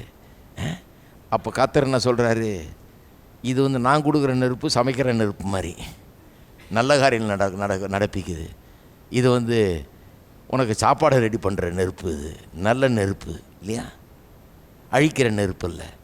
கர்த்தர் நாவை எதுக்கு கொடுத்துருக்கிறாரு? உங்களை அழித்து கொள்ளும்படியாக இல்லை, உங்களை தோற்கடித்து கொள்ளும்படியாக இல்லை, உங்களை வீழ்த்தி கொள்ளும்படியாக இல்லை, உங்களை நாசப்படுத்தி கொள்ளும்படியாக இல்லை, உங்களை வாழ வைக்கும்படியாக நாவை கொடுத்துருக்கிறார் கர்த்தர். எவ்வளோ முக்கியமான ஒரு சத்தியம் பாருங்கள். இதை வந்து பழித்து பேசுகிறாங்க சிலர் விளங்காமல். அவனுக்கு எனக்கு தெரியுது, அதனால தான் நான் ரொம்ப ட்ரை பண்ணி விளக்கி சொல்கிறேன். இதை விளங்காமல் என்ன பண்ணுறது? என்ன பாசிட்டிவ் கன்ஃபெஷன் போச்சார் அவரு. எனக்கு அந்த மாதிரி வார்த்தையை கேட்கும்போதே எனக்கு தெரியுது, நாவு நரக அக்கினியினால் பற்றிக்கிட்டு இருக்குதுன்னு. நரக அக்கினி ஆயுள் சக்கரத்தை கொளுத்தும், உருப்படியாக இருக்கிற வேலையை கொளுத்தி நாசமாகிடும், நல்லா போயிட்டுருக்கிற வியாபாரத்தை கொளுத்தி நாசமாகிடும், எதிர்காலத்தை கொளுத்தி நாசமாக்கிடுது, நல்ல காரியம் நடக்க இருக்கிற நல்ல காரியங்களெல்லாம் ஒன்றும் இல்லாமல் ஆக்கிடுது. இந்த நாக்கு பாருங்கள், ரொம்ப ஜாக்கிரதையாக இருக்க வேண்டிய வேலை. இதை என்ன பண்ணணும்? கர்த்தருடைய வார்த்தையை சொல்லுவதற்காக. அதனால தான் பாருங்கள், பரிசுத்த ஆவியானவர் வந்து பெந்தெகோஸ்து நாளில் இறங்கினப்ப அக்கினிமயமான நாவுகள் பற்ற வைக்கிறார். நரக அக்கினியினால் பற்ற வைக்கப்பட்ட நாக்கு இவனுக்கு விழுந்து போன மனுஷனுக்கு பரிசுத்த ஆவியானவர் வந்து இறங்கும்போது பெந்தெகோஸ்து நாளில் அக்கினிமயமான நாவுகள் வந்து அவர்கள் மீது வந்து உட்கார்ந்துதான் பாருங்கள். அவன் நாவில் வந்து உட்கார்ந்து இருக்குது. அப்போ பாருங்கள், அக்கினிமயமான நாவுகள் இப்போது இந்த பரலோகத்தின் நெருப்பினால் பற்ற வைக்கிறாரு. இந்த அற்புதமான வார்த்தைகளை பேசும்படியாக அவருடைய வாய் மாற்றப்படுகிறது. வாயை தான் தொடுறாருங்க, நாவை தான் தொடுறாருங்க. இருக்கீங்களா? பிசாசுக்கு நல்லா தெரியுது எங்கே பவர் இருக்குது மனுஷனுக்குன்னு. அவன் ஒருத்தர் என்ன பண்ணிட்டான், அவன் ஒரு மிஸ்டேக் பண்ணிட்டான். அவன் நினச்சிக்கிட்டான், என்னது இது, அவர் சொல்கிறாரு சொன்னபடி ஆயிற்று. இவனையும் சொன்னால் சொன்னபடி ஆகிறோம்னு வச்சிருக்காரு. இவனும் சொல்கிறான் சொன்னபடியே ஆகிறது. ஆகவே நானும் சொல்லி பார்க்குறேன் சொன்னபடி ஆகுன்ட்டு. அவன் சொன்னான் பாருங்க. அவன் என்ன சொன்னான், நான் வானத்துக்கு ஏறுவேன். பார்த்தான், ஏறிடுவான் போல, ஏறலாம் போல இருக்குது. சொன்னால் ஏறிடுவோம், சொன்னால் சொன்னபடி ஆகும் இல்லையா, சொல்லி பார்ப்போன்னு நான் வானத்துக்கு ஏறுவேன். என்னுடைய சிங்காசனத்தை நட்சத்திரங்களுக்கு மேலாக உயர்த்துவேன். அந்த மலை உச்சியில் போய் நான் உட்காருவேன். சொல்லி பார்க்குறான், சொன்னால் சொன்னபடி ஆகுதானே. மேகங்களுக்கு மேலாக நான் ஏறுவேன், தேவனுக்கு ஒப்பாக நான் இருப்பேன். பார்த்தான், இவங்கெல்லாம் சொல்கிறபடி சொன்னால் சொன்னபடி ஆகுது, அவர் சொன்னால் சொன்னபடி ஆகுது, நம்மளும் சொல்லி பார்ப்போன்னு சொன்னான் பாருங்க. மேலே போகிறதுக்கு போல கீழே வந்துட்டான். ஒர்க் ஆகலை அவனுக்கு வேலை செய்யலை. ஏன் அவனுக்கு வேலை செய்யலைன்னா, அவன் நம்முடைய தேவனுடைய சாயலில் அவன் உண்டாக்கப்படவில்லை. அவன் சொன்னால் சொன்னபடி ஆகும்படியாக உண்டாக்கப்படவில்லை. நல்லா கவனிங்க. தேவ தூதர்களை கர்த்தர் எப்படி உண்டாக்கியிருந்தார், இவர் சொன்னதை போய் இன்னொரு ஆள்கிட்ட சொல்லிட்டு வரதுக்கு தான் உண்டாக்குனார். அவ்வளோதான் அவன் வேலை. அதுதான் பாருங்கள், நமக்கும் தேவதூதர்களுக்கும் அவ்வளோ பெரிய வித்தியாசம். நிறைய பேர் புரிஞ்சுக்கணும். இது புரியாதவங்க தான் தேவதூதர் வந்து காலில் விழுந்து வணங்கிடுவாங்க. அவனுக்கு அப்பேற்பட்ட ஒரு வல்லமை கிடையாது பாருங்கள். அவன் சொன்னால் சொன்னபடி அவன் வேதத்தில் சொல்லி இல்லை. அவனை கடவுள் தம்முடைய சாயலின்படி ரூபத்தின்படி உண்டாக்கவில்லை. உங்களையும் என்னையும் தான் அப்படி உண்டாக்கி இருக்கிறாரு. பெரிய பாக்கியவான்கள் நாம. நம்மளுக்கு அவ்வளோ பெரிய ஒரு உயர்வை கொடுத்துருக்கிறாரு கர்த்தர் பாருங்க. நாம் சொன்னால் சொன்னபடி ஆகுன்ற அளவுக்கு நம்ம கர்த்தர் வச்சிருக்கிறாரு. அவனுக்கு அதனால தான் பாருங்கள் அவ்வளோ பெரிய பொறாமை. அதனால தான் ஏதேன் தோட்டத்துக்கு வந்தோடனே என்ன சொல்கிறான், ஹேத் காட் செட். என்னன்னா, எப்படியாவது கர்த்தருடைய வார்த்தைக்கு விரோதமாக இவனை ஆக்ட் பண்ண வச்சிடணும், செய்ய வச்சிடணும். கர்த்தருடைய வார்த்தையை மீற வச்சிடணும். அந்த வார்த்தையை நம்பாமல் வச்சிடணும். அந்த வார்த்தையை தள்ளும்படியாக இவனை செய்திடணும். ஏன்னா அந்த வார்த்தையை எடுத்து இவன் வாயில் வச்சு இவன் இருதயத்தில் வச்சானா இவன் பெரிய வாழ்க்கையை உண்டாக்கிடுவான். அதனால் ஹேத் காட் செட், கர்த்தர் சொன்னாரா அப்படின்னு தான் வர்றான். அவர் சொன்னதை வச்சுக்கிட்டு தான் வர்றான். ஆமாம் சொல்லியிருக்காரு, இந்த மரத்தின் கனியை புசிக்க வேணான்னு சொல்லியிருக்காருன்னு சொன்னால் புசிக்கலாம், ஒன்றும் ஆகாது. அவர் செத்துருவேன்னு சொன்னாரா, சாகவே சாவாயின்னு சொன்னாரா, சாகவே மாட்டாய் அப்படிங்கிறான். அவருடைய வார்த்தையை தான் சேலஞ்ச் பண்ணுறான். நீ அவருடைய வார்த்தையை நம்ப போறியா இல்லையா? வார்த்தையில் நம்புகிறதுல தான் வாழ்வு, வார்த்தையை தள்ளுகிறதுல தான் தோல்வி. வார்த்தையை நம்புகிறது ஜீவன், வார்த்தையை தள்ளுகிறது மரணம், சாவு. மனுஷன் ராங்காக தெரிந்தெடுத்துக்கிட்டான் பாருங்க. அதான் சொல்கிறாரு கர்த்தர். அப்புறம் சொல்கிறாரு இஸ்ரவேல் ஜனங்களுக்கு சொல்கிறாரு, கானான் தேசத்துக்குள்ள நுழையும் முன்னால் சொல்கிறாரு, உனக்கு முன்பாக ஜீவனையும் மரணத்தையும் வைத்திருக்கிறேன், உனக்கு முன்பாக ஆசீர்வாதத்தையும் சாபத்தையும் வைத்திருக்கிறேன். தெரிந்துகொள். எதை தெரிந்துகொள்? ஜீவனை தெரிந்துகொள். ஜீவன் எப்படி தெரிந்து கொள்வது பாருங்கள், கர்த்தருடைய வார்த்தை. அவர் சொன்னதை நான் தெரிந்து கொள்கிறேன். பிசாசு சொல்கிறத நான் தெரிந்து கொள்ள போகிறதில்ல. அவனுடைய வார்த்தையில் நான் பேச போகிறதில்ல. கர்த்தருடைய வார்த்தையை நான் விசுவாசிக்க போகிறேன், அதை எடுத்துக்கொள்ள போகிறேன். அதை எடுத்துக்கொள்ளும் போது நான் ஜீவனை எடுத்துக்கொள்ளுகிறேன். எத்தனை பேர் இருக்கிறீங்க? கிறிஸ்தவ மக்களுக்கு போதிக்கப்பட வேண்டிய ரொம்ப முக்கியமான சத்தியத்தை சொல்லிட்டு இருக்கிறீங்க. விசுவாசம் எப்படி வேலை செய்யுதுன்றது சொல்லிட்டு இருக்கிறேன். ஒவ்வொரு நாளும் ஜீவனை தெரிந்து கொள்ளுங்கள். அது ரொம்ப கஷ்டமான ஒரு வேலை இல்லை. இது ஒரு பெரிய கஷ்டமா? ஏங்க இது என்ன போய் அங்கே நடந்து போய் இத்தனை மைல் போய் இதை பண்ணிட்டு வா அப்படின்னு சொல்கிறோமா? நம்ம கிடையாது. இவ்வளோ காசு கொடு, அவ்வளோ இதை கொடு, இதை கொண்டா அதை கொண்டா கிடையாது. ஒன்றும் கிடையாது. என்ன ரொம்ப சுலபமானது சொல்கிறோம், அதனால தான் நம்ப மாட்டேன்றாங்க நிறைய பேர். நிறைய பேருக்கு என்னென்னா, என்ன அவ்வளோ பெரிய லிஸ்ட்டு கொடுப்பேன்னு பார்த்தேன்னா, கஷ்டமான ஏதாவது சொல்லுவீங்கன்னு பார்ப்பேன். 10 நாள் உபவாசம், அதில் 3 நாள் எச்சையை கூட முழுங்கக்கூடாது,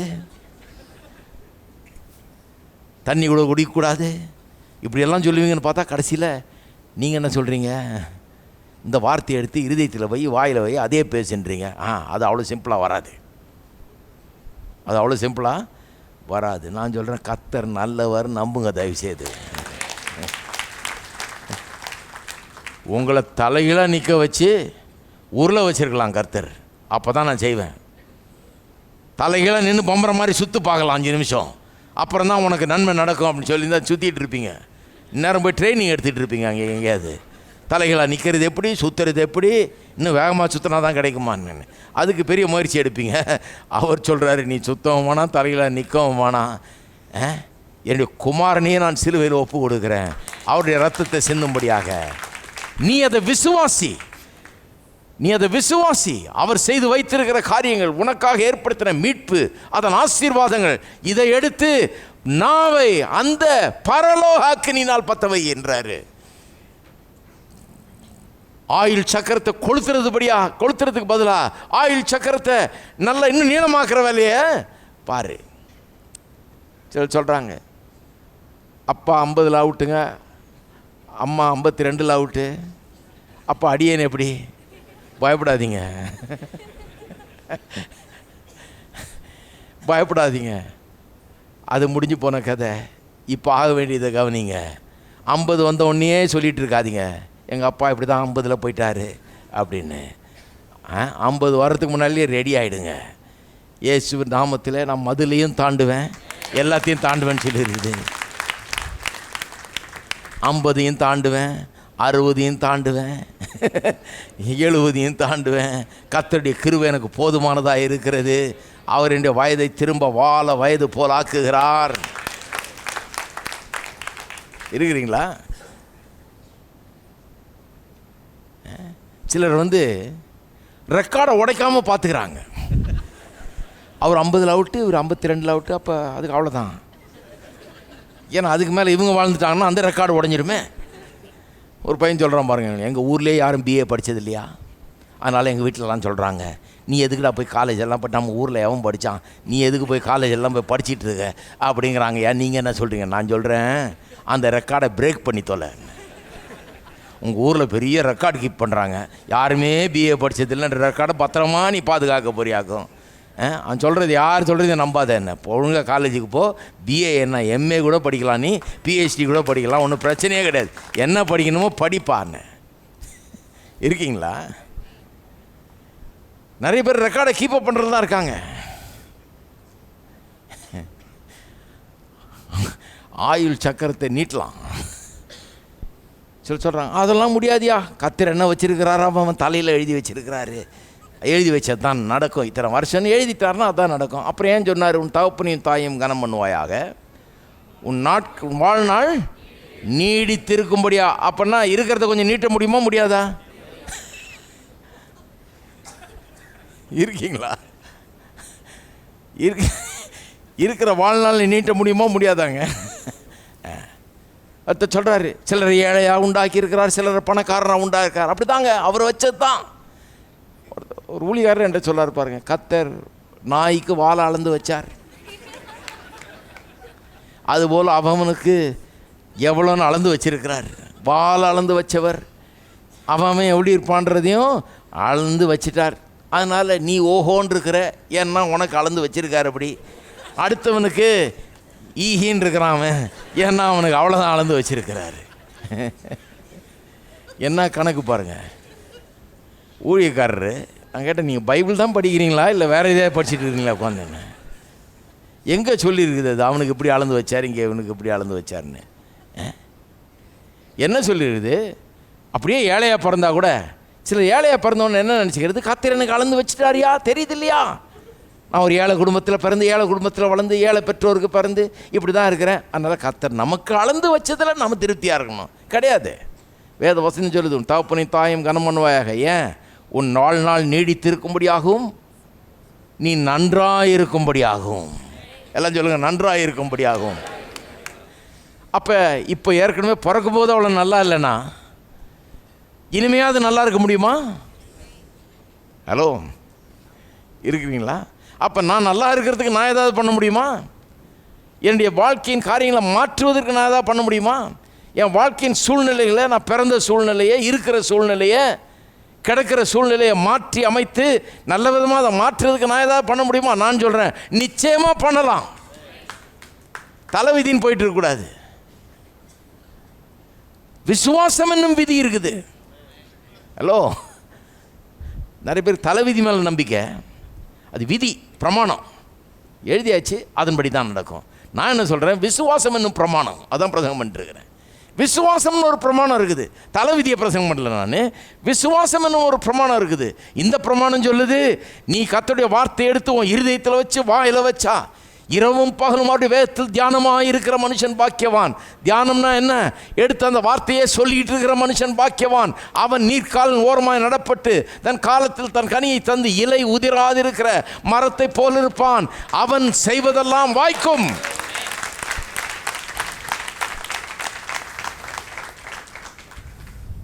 இருக்கிறீங்களா? தேவ தூதர்கள் கூட இதை பண்ண முடியாது, பிசாசு பண்ண முடியாது. இதை அதான் அவனுக்கு பொறாமை நம்மளை பார்த்து. இந்த பிசாசு பாயலுக்கு நம்மளை பார்த்தா பொறாமை. ஏன்னா பெரிய பாக்கியவான்கள் நாம. எவ்வளோ பவரை கர்த்தர் இங்கே கொடுத்துட்டாரு, சிம்பிளாக பண்ணிட்டார். நம்மளுக்கு இருக்கிற நிலைமையை மாற்றுறதுக்கு, தோல்வியை வெற்றியாக மாற்றுறதுக்கு, சுகவீனத்தை சுகமாக மாற்றுறதுக்கு, எதிர்காலத்தை நல்ல விதத்தில் மாற்றுறதுக்கு வேண்டிய வல்லமையை, அதிகாரத்தை, ஜீவனும் மரணமும் நாவின் அதிகாரத்தில் இருக்குதுன்னு சொல்லிட்டு இங்கே வச்சுட்டார் பாருங்க. பிசாசுக்கு எவ்வளோ வெறுப்பாக இருக்குன்னு நினைக்கிறீங்க? நம்மளை பார்த்தாலே அவனுக்கு பத்தி எரியுது. எப்படி உண்டாக்கிட்டார் பாரு அவனை. ஒன்றுமே இல்லைனாலும் எங்கேயோ ஒரு மூலை முடுக்கில் பிறந்தாலும் இப்படி வாயை திறந்து பேசி எப்படி ஆயிடுறான்னு. நல்ல காலம் கர்த்தர் அப்படி வச்சார். இல்லைன்னா தஞ்சாவூரில் பிறந்து மெட்ராஸில் வளர்ந்து இப்படிலாம் வர முடியாது.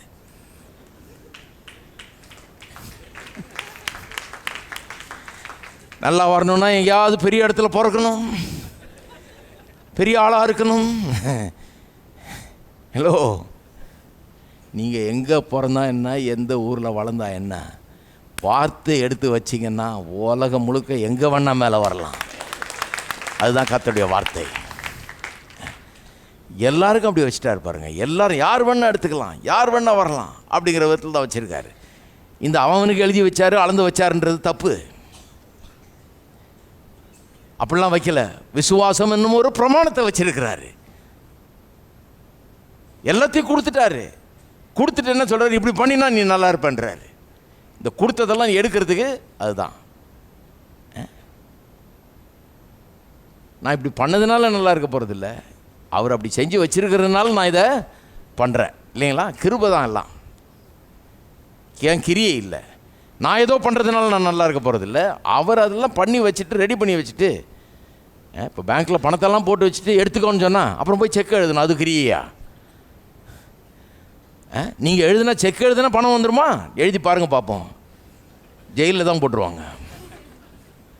பணம் பேங்க்கில் இல்லைன்னா செக்கை எழுத முடியாது. செக்கில் இப்போ பேங்க்கில் பணம் இருக்கிறதுனால தான் செக்கை எழுதுகிறோம் இல்லையா? அப்போ பணத்தை அவர் போட்டு வச்சுட்டாரு. செக் எழுதினா கிடைக்குன்றாரு. போ பேங்க்குக்கு, இந்த பேங்க்கில் இந்த அக்கௌண்ட்டில் போட்டிருக்கேன், எழுதி எடுத்துக்கோன்றாரு. அதுதான் தேவனுடைய ஆசீர்வாதங்கள் எல்லாம் இல்லைங்களா? ஒருத்தர் சொல்கிறார், இது கிரியை இல்லைவா? கிரியை செய்ய சொல்கிறீங்க. கிருபையில் இருக்கிறோம் நம்ம. கிருபைனா எந்த விதமான கிரியுமே இல்லைன்னு அர்த்தம் இல்லை. கிரியை இல்லாத விசுவாசம் செத்ததாக இருக்கிறதுன்னு சொல்லியிருக்கு பாருங்க. அப்போ கிருபை எல்லாத்தையும் தந்துருக்குது. நான் அதான் நிலத்தடி தண்ணி சொன்னேன் இல்லையா, சொல்லியிருக்கிறேன். நிலத்துக்கு கீழே தண்ணி வச்சிருக்கிறார் கர்த்தர். அடித்து தான் எடுக்கணும். சில நேரத்தில் அடித்தா வராது, கொஞ்சம் ஊற்றி அடிக்கணும். சிலருக்கு ஊற்றுறதுக்கு பயம், இருக்கிறதும் போயிடக்கூடாதுன்னு ஊற்றி அடித்தாதான் வரும். அது அப்படி இருக்குது, என்ன பண்ணுறது? ஊற்றி அடித்தா எவ்வளோ வேணால் அடிச்சிக்கலாம், குளிச்சிக்கலாம், உங்கள் வீட்டுக்கே வரும், உங்கள் நாட்டுக்கே வரும், உலகத்துக்கே வர்ற அளவுக்கு அவ்வளோ தண்ணி அடியில் இருக்குதுங்க. ஆனால் இவ்வளோண்டு ஊற்ற சொல்கிறாரு. அதில் இருக்கீங்களா? அவ்வளோ தண்ணியை கீழே வச்சுட்டு இவ்வளோத்தை ஊற்றி அடின்றாரு. ஊற்றுனா அடித்தா கண்டிப்பாக வரும். நான் அடித்து பார்த்துருக்கேன், நல்லா வருது. அதனால தான் சொல்கிறேன் நான், ஃபஸ்ட் கிளாஸாக வருது. நிற்கவே நிற்காது, அடிச்சுக்கிட்டே இருக்கலாம், எவ்வளோ வேணா அடிச்சுக்கலாம். கீழே தண்ணியை வச்சுட்டு தான் நம்மளை அடிக்க சொல்கிறேன். நீங்கள் சும்மா அடிச்சிங்கன்னா வராது, கை தான் வலிக்கும். சும்மா அடி வரும், அடித்தா வந்துடும். அதுதான் கிரியை. கிருபை என்ன? நான் வச்சிருக்கிறேன், அதனால் அடிச்சுக்க, எவ்வளோ வேணா எடுத்துக்க. அதுதான் கிருபை. கர்த்தருடைய கிருபைக்காக கர்த்தருக்கு ஸ்தோத்திரம். இருக்கீங்களா? சரி, அப்போ பிசாசு பாருங்க, அவனுக்கு ஒரே பொறாமை, என்னடா இப்படி உண்டாக்கியிருக்காங்களே இவனு, எனக்கு ஒரே சந்தோஷம், கர்த்தர் இப்படி உண்டாக்கியிருக்கிறாரு. கர்த்தர் சொல்கிற பெரிய பெரிய நல்ல ஊரில் பிறந்து, ஒரு பெரிய இந்த நாட்டில் பிறந்து அந்த நாட்டில் பிறந்து இப்படியெல்லாம் வளர்ந்து வந்தீங்கன்னா அவனி பெரிய ஆளாக இல்லை அப்படின்னு சொல்லலை. கர்த்தர் சொல்கிறாரு, என்னுடைய கிருபை காருண்யம் உன்னை பெரியவனாக்குகிறது. அந்த கிருபைக்காக கர்த்தருக்கு ஸ்தோத்திரம். அந்த கிருபையை நான் எப்படி எடுத்துக்கணும்? அந்த கிருபை அவர் காட்டியிருந்தாலும் நான் அதை கொஞ்சம் கூட நம்பலைன்னா, அதை கொஞ்சம் கூட எடுத்து இருதயத்தில் வைக்கல, வாயில் வைக்கலன்னா எப்படி அந்த கிருபை நான் இப்போ பேங்க்கில் எவ்வளோ காசு இருந்தாலும் போய் எடுக்கலைன்னா எப்படி கையில் கிடைக்கும்? ஹலோ, சொல்லியிருக்கேன். ஸ்பர்ஜன் ஒரு வீட்டுக்கு போனாராம் பாருங்கள். போய் பார்த்தா செவுத்தில் ஏதோ மாட்டி கிடக்குதான். அந்த அம்மா செத்துக்கிட்டு இருக்குதான், ஏழை, ரொம்ப பரம ஏழை, சார் நிலைமையில் இருக்குது. என்ன தான் மாட்டிருக்குதுன்னு செவுத்தில் போய் பார்த்துருக்கிறார். அந்த இடிஞ்சு போகிற மாதிரி இருந்த வீட்டில் மாட்டியிருந்தால் இவருக்கு ஆச்சரியமாகிடுச்சு. அந்த அம்மா பார்த்து கேட்டார், இது என்னன்னு. ஒரு பெரிய பெரும்பணக்காரனுக்கு வேலை செஞ்சேங்க நான், அந்த ஆள் சாகிற வரைக்கும் நான் தான் பார்த்துக்கிட்டேன் வயசான காலத்தில். சாகும்போது ஒரு பேப்பர் எனக்கு கொடுத்தாரு. அவர் ஏதோ நற்சான்று கொடுக்குறாரு போல இருக்குது, சர்டிஃபிகேட் கொடுத்துருக்காரு போல. நான் அதை கொண்டாந்து ஃப்ரேம் பண்ணி பத்திரமா வச்சுருக்கேன். அவர் கொடுத்த பேப்பராச்சே. சொன்னார், அடக்கடவுளை, அந்த ஆளுடைய பெருஞ்சொத்தில் ஒரு பங்கை உனக்கு கொடுத்துருக்காருமா, அது எழுதி கொடுத்துருக்குறாருங்க. இதை எடுத்துகிட்டு போய் செய்ய வேண்டியது செஞ்சுருந்தா இவ்வளோ நாள் நல்லா சாப்பிட்டு நல்லா இருந்திருக்கலாம். வாழ்க்கை முடிய போகுது இப்போது. இவ்வளோத்தை எழுதி கொடுத்தா அதை ஃப்ரேம் பண்ணி மாட்டி வச்சுருக்குது. கர்த்தருடைய வார்த்தை ஃப்ரேம் பண்ணி வெறும் மாட்டினா பத்தாது. அது ஏன் மாட்டுறோம்? எப்போவும் நம்ம கண்ணுக்கு முன்னால் இருக்கும், என்ன நமக்கு இருக்குதுன்னு தெரியறதுக்காக. கர்த்தருடைய வார்த்தையை எடுத்து you must take it to the bank. எங்கே எடுத்துகிட்டு போகணுமோ அங்கே எடுத்துகிட்டு போய் கேஷ் பண்ணணும். கேஷ் பண்ணலன்னா அவ்வளோ பணமும் வேஸ்ட்டு, வச்சதெல்லாம் வேஸ்ட்டு. கேஷ் பண்ணலாம் எடுக்க முடியாது. சரி, கவனிப்போம்.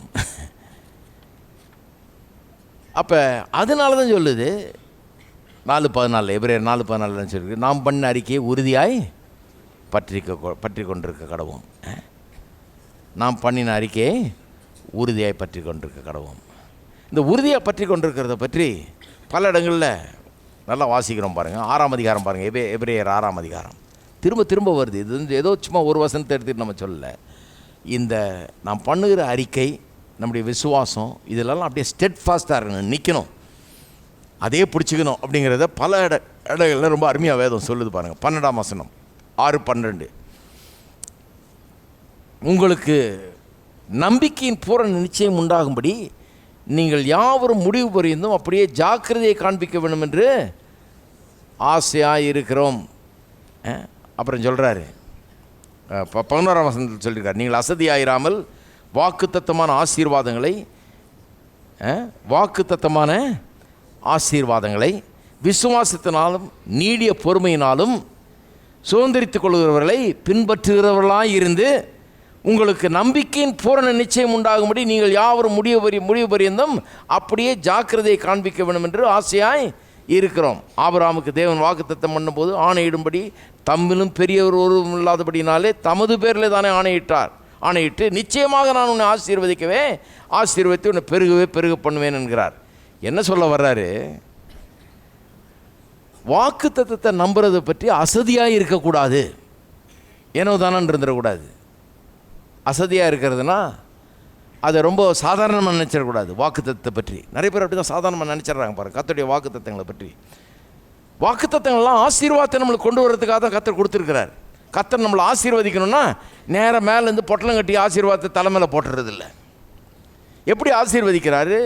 வார்த்தை அனுப்பி சுகமாக்குனது போல் அவருடைய வார்த்தையை தான் அனுப்புகிறாரு. வாக்குத்தத்தத்தின் வடிவில் தான் அதை கொடுக்குறாரு ஆசீர்வாதங்களை. அப்போ வாக்குத்தத்தத்தை பார்க்கும்போதெல்லாம் என்ன ஞாபகம் வரணும்? ஆசீர்வாதம் ஞாபகத்துக்கு வரணும். அப்போ என்ன பண்ணணும்? அதை பற்றி அசதியாயிராமல் விசுவாசத்தினாலும் நீடிய பொறுமையினாலும், அதாவது அதை பெற்றுக்கொள்றதில் ரொம்ப உறுதியாக இருக்கணும், ஜாக்கிரதையை காண்பிக்க வேண்டும் அப்படின்னு இங்கே சொல்லியிருக்கு. 10ஆம் அதிகாரம் 23ஆம் வசனம், 10:23. அல்லாமலும் நம்முடைய நம்பிக்கையை அறிக்கையிடுகிறதில் அசைவில்லாமல் உறுதியாக இருக்க கடவோம். இங்கே பாருங்கள், அப்படியே சொல்லி எப்படி 6ஆம் அதிகாரத்தில் என்ன சொல்லியிருக்குது? யாவரும் முடிவு புரிந்தும் அப்படியே ஜாக்கிரதையை காண்பிக்கணும். எதுக்கு? எதை விசுவாசிக்கிறோமோ அதை பெற்றுக்கொள்றதில்ல, எதை வாக்குத்தத்தம் பண்ணியிருக்கிறாரோ அதை அடையிறதுல ஜாக்கிரதை இருக்கணுன்றார். இருக்கீங்களா? அதை அடையிறதுல நிறைய பேருக்கு ஜாக்கிரதை கிடையாது. ஏனோ தானோன்னு இருக்காங்க. இதெல்லாம் சொல்லியிருக்குது, எதையும் நடக்கிறது இல்லை வாழ்க்கையில். அதை பற்றி இவங்களுக்கு ஒரு ஜாக்கிரதையும் இல்லை. அதை எப்படி பண்ணுறதுன்னு சொல்கிறார். எப்படி ஜாக்கிரதையாக இருக்கணும்னு சொல்கிறாரு. எப்படி ஜாக்கிரதையாக இருக்கணுமா? நம்முடைய நம்பிக்கையை அறிக்கையிடுகிறதில் அசைவில்லாமல் உறுதியாய் இருக்க கடவோம். எதை அறிக்கையிடுகிறதுல? நம்பிக்கையை அறிக்கையிடுகிறதில்ல. நிறைய பேர் என்ன அறிக்கையிட்டு இருக்காங்க? இன்னைக்கு காலையில் ஃபீலிங் எப்படி இருக்குது அதை அறிக்கையிட்டு இருக்கிறாங்க. நான் ஒன்றும் இல்லை, நான் குப்பை, நான் தூச்சி, நான் புழு, நான் ஏழை, என்கிட்ட ஒன்றும் இல்லை, என்னால் ஒன்றும் முடியாது. இதான் நம்பிக்கை. ஒரு ஆள் அப்படி தான் சொல்லிட்டே இருந்தார் பாருங்க. நான் கேட்டேன், இதான் நம்புறீங்களான்னு. நான் பூச்சி, நான் புழு, நான் தூசி, நான் குப்பைன்னார். உண்மையாக அதான் நம்புறீங்களா நீங்கள் உங்களை பற்றி? எதை நம்பிக்கைன்னா என்ன? வாழ்க்கை இப்போ எப்படியோ இருக்குது. இப்போது என்னவா இருப்பேன், கடவுள் நான் என்னவா இருக்கணும்னு விரும்புகிறார், என்ன சொல்லியிருக்கார், வாக்குத்தத்தம் என்ன சொல்லுது, அதுதான் நம்பிக்கை. நம்பிக்கை அறிக்கையிடுகிறதுல உறுதியாய் பற்றி கொண்டுருவோம். இங்கே நம்பிக்கைங்கிற வார்த்தை முக்கியமாக எதை குறிக்கிறதுனா, நம்ம எதை நம்பி இருக்கிறோம்? இயேசுவை நம்பி இருக்கிறோம். அவர் கல்வாரி சிலுவையில் செய்து முடித்த காரியங்களை நம்பி இருக்கிறோம். அதன் மூலமாக உண்டாயிருக்கிற ஆசீர்வாதங்கள். நம்பிக்கைங்கிறது நாம் எதை விசுவாசிக்கிறோமோ அதை குறிக்கிறது. இங்கே நாம் என்னத்தை விசுவாசிக்கிறோம்? இயேசுவின் மீட்பு, அதன் மூலமாக நமக்கு உண்டாயிருக்கிற ஆசீர்வாதங்கள் எல்லாம். நம்பிக்கை அறிக்கையில் அசைவில்லாமல் உறுதியாக இருக்க கடவும் வாக்கு தத்தம் பண்ணினவர் உண்மை உள்ளவராக இருக்கிறாரு. எல்லாம் சொல்லுங்க, வாக்கு தத்தம் பண்ணவர் உண்மை உள்ளவராக இருக்கிறாரு. விஷயம் என்னென்னா, அவர் உண்மை உள்ளவராக இருக்கிறார். கண்டிப்பாக ஒரு வார்த்தை கூட தரையில் விழாது, ஒரு வார்த்தை கூட நிறைவேறாமல் போவாது. அவர் சொன்ன ஒன்றாகிலும் வீண் போவது கிடையாது. எங்கே மிஸ்டேக் வருது, ஏன் நிறைவேறது இல்லை? ஏன் அவர் தீவிரமாக இருக்கிறார் வார்த்தையை நிறைவேற்றுறதுக்கு? he hastens to perform his word. எரேமியா 1:12 வார்த்தையை நிறைவேற்றுறது ரொம்ப தீவிரமாக இருக்கா, ஆனால் நிறைவேற மாட்டேங்குது. ஏன்னா நாம் அறிக்கையிடுவதில், நம்பிக்கை அறிக்கையிடுவதில், எதை விசுவாசிக்கிறோமோ அதை அறிக்கையிடுகிறதுல உறுதியாக இருப்பதில்லை. நிறைய பேர் எப்படின்னா இன்றைக்கி ஒன்று அறிக்கை செய்வாங்க, நாளைக்கு இன்னொன்று. ஞாயிற்றுக்கிழமை கோயிலுக்கு வந்து ஒரு நல்ல பிரசங்கத்தை கேட்டோன்னே, இப்படிலாம் நல்ல நம்பிக்கையான வார்த்தைகளை கேட்டோன்னே ஆமென் அல்லேலூயா ஸ்தோத்திரம் போவாங்க. திங்கக்கிழமை எழுந்திரிச்சோன்னா பழையபடி பழைய குருடி கதவு திரடின்ற மாதிரி திருப்பியும் அதே தான் வந்துடுது. திருப்பியும் அதே புலம்பலும் அதே நெகட்டிவ் வார்த்தைகளும் அதான் வந்துடுது. உறுதியாய் இருக்க கடவுள். நம்பிக்கை அறிக்கையிடல. நாளைக்கு ஒருவேளை சூழ்நிலைகள் கஷ்டமாக இருக்கலாம், ரொம்ப சோதனையாக இருக்கலாம், ரொம்ப முடியாமல் இருக்கலாம், அப்படிலாம் இருக்கலாம். அப்போ என்ன பண்ணணும்? நம்பிக்கையை உறுதியாய் பற்றி கொண்டிருக்க கடவுள். சூழ்நிலைகள்லாம் எதிர்மாறாக இருக்கலாம், நாம் நினைக்கிற மாதிரி நடக்காத மாதிரி இருக்கலாம், ஆனால் நம்பிக்கையை உறுதியாய் பற்றி கொண்டிருக்க கடவுள். இருக்கீங்களா? எல்லோரும் எழுந்து நிற்போம். அடுத்த வாரம் தொடருவோம்.